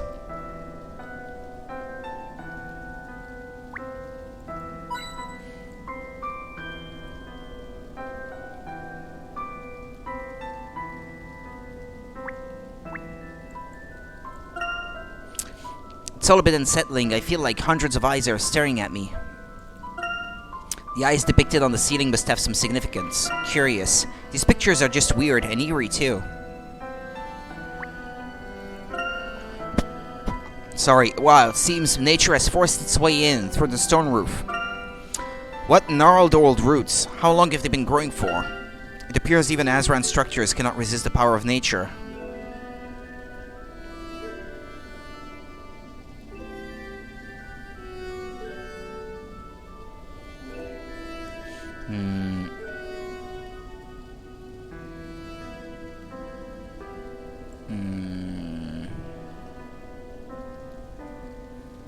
I guess I'm unlikely to find a wealth of hint coins in this place. Ah. No, that's a description of the water. Yeah, okay.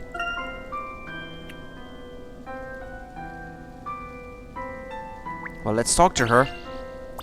There's a puzzle. As as Aurora said, the symbols on the walls of this dome are a guide. Yes, they must represent something. The Azran people yearned for the skies, to go ever higher and always further. The most prominent characters in their myth were the great riders of the sky. It is a fair bet that the symbols on these walls refer to them.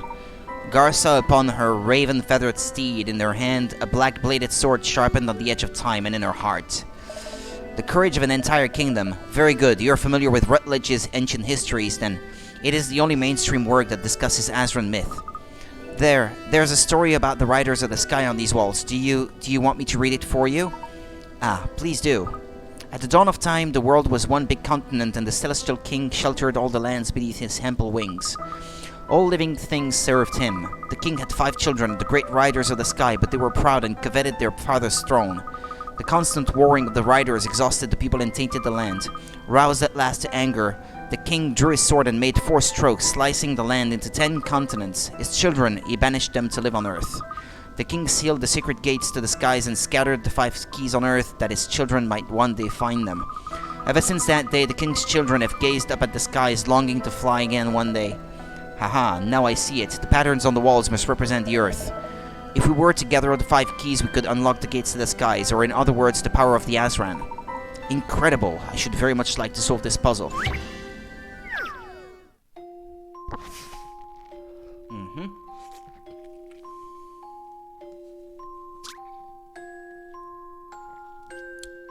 The walls of the Azran Dome.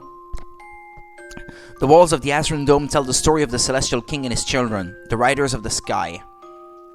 Enraged by the Riders' constant warring, the king made 4 strokes. Yeah, that's what she said before. Decrypt the story by reenacting it, using 4 lines to divide the land into 10 sections, separating the Riders. Draw lines between the points around the edge, but be careful, you can only use each point once, and no line may touch a rider. Okay.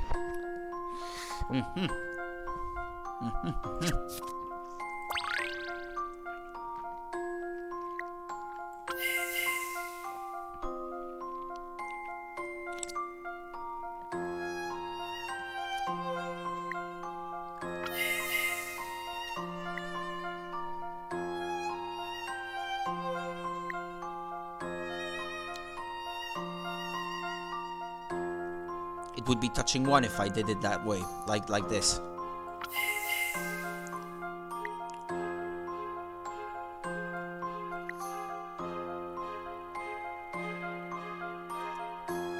One, 2, 3, 4, 5, 6, 7, 8, 9, 10. Ah, but no, it's touching 1. I can't use this one. 1, 2, 3. No, wait. All the riders have to be separated, right? I think.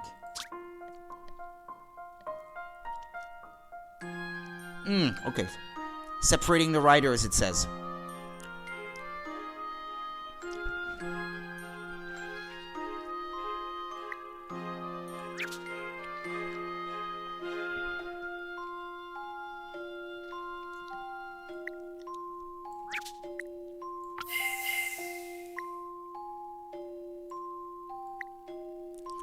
Seems to be touching 1 from my perspective here.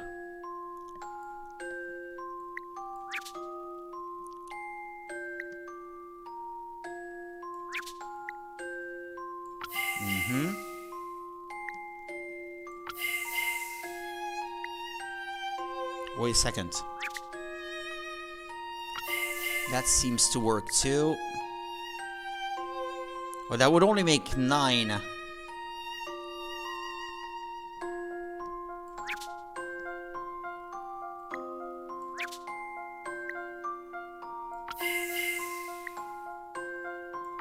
That would only make 9 too.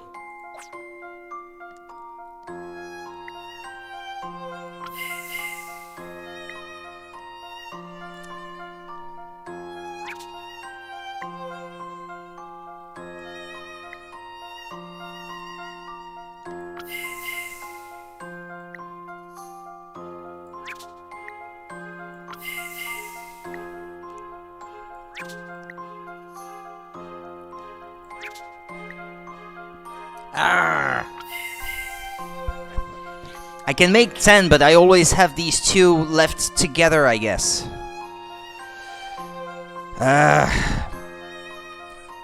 Excuse me a second.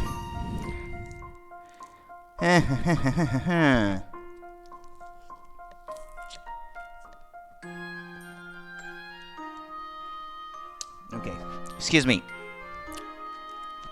If I don't eat, I will have no energy to leave for work later.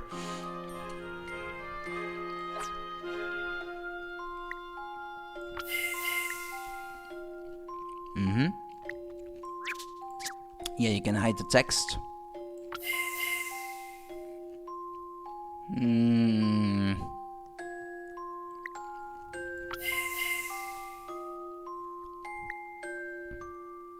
Yeah, that only creates 9.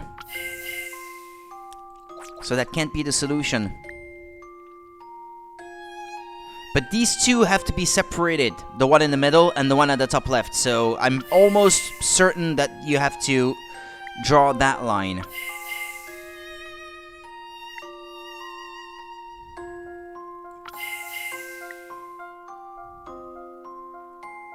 That would make only 8.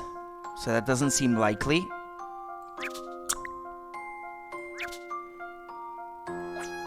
Hold on then. I want to try different lines that would separate these two at the top. Like that, yep, maybe.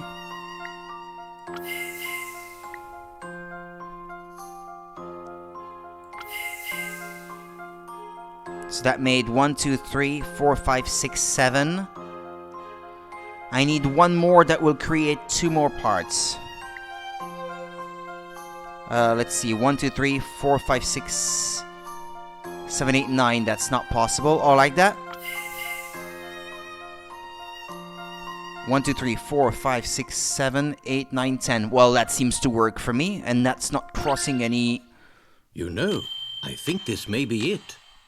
Okay, good. Found Puzzle it. solving is a most gentlemanly pursuit. Delightfully divided, the walls of the dome represent a map of the world, and you've just created 5 intersections with your lines. Ever heard the saying, X marks the spot?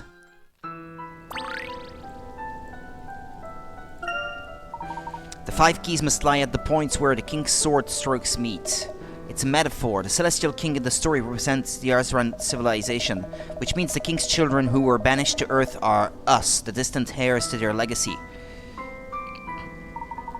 Professor, have you noticed the 5 oval symbols like this one just here? Could they represent the 5 keys? I believe so. They look rather like the artifacts Rutledge descriptively referred to as eggs. But they look like masks to me. Scholars have been pondering their function for years, but no one guessed that they might in fact be keys. They are aura stones. Never mind. Vessels capable of channeling the power of the Azran. Aura stones, did you say? Did seeing the symbol trigger this recollection? Perhaps if we found the Azran relics, it would bring yet more back to you. You may in time fully regain your memory. We will certainly need your help decrypting this puzzle. That is why Targent want you too, no doubt. Most certainly. There is no sense in staying here any longer. We must leave this town before they find us.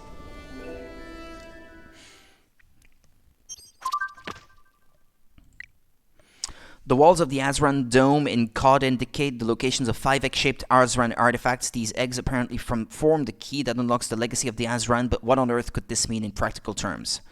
It would seem that collecting the 5 eggs will reveal the true nature of the key to the Azran legacy.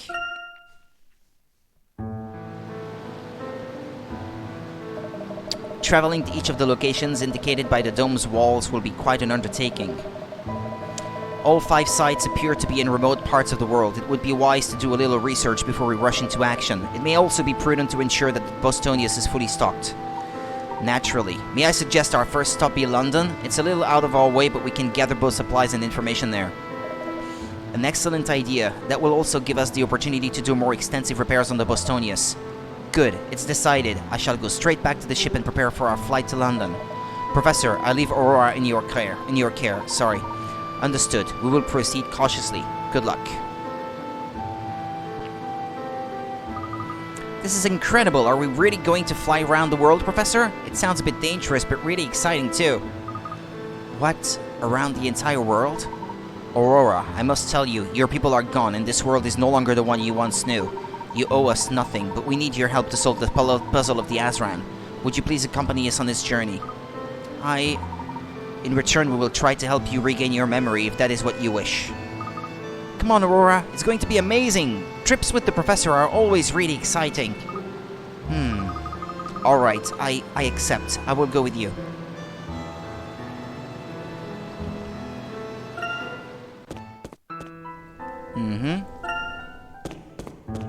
I'm a bit worried that I only solved 16 puzzles in what is essentially 3 hours and a half, but well. Ah, you there, aren't you? Macintosh.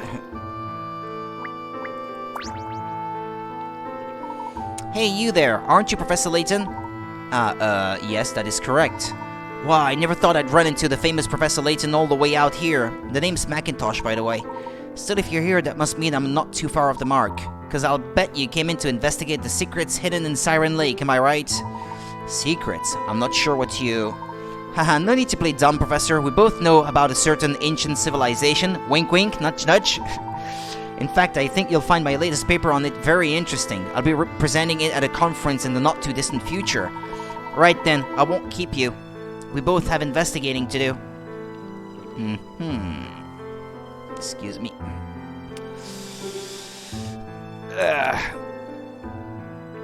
Okay, well, tell you what. I'll stop here for today. I think that was decent enough progress because I don't want to have to rush myself to prepare myself to leave for work. So thanks for watching, people. And tomorrow I should stream at about the same time as today, since I have to stream tomorrow at night as well. And well, I hope you guys will be there to watch then. See you next time, take care, and thank you again for watching. See ya, bye bye, have a good one.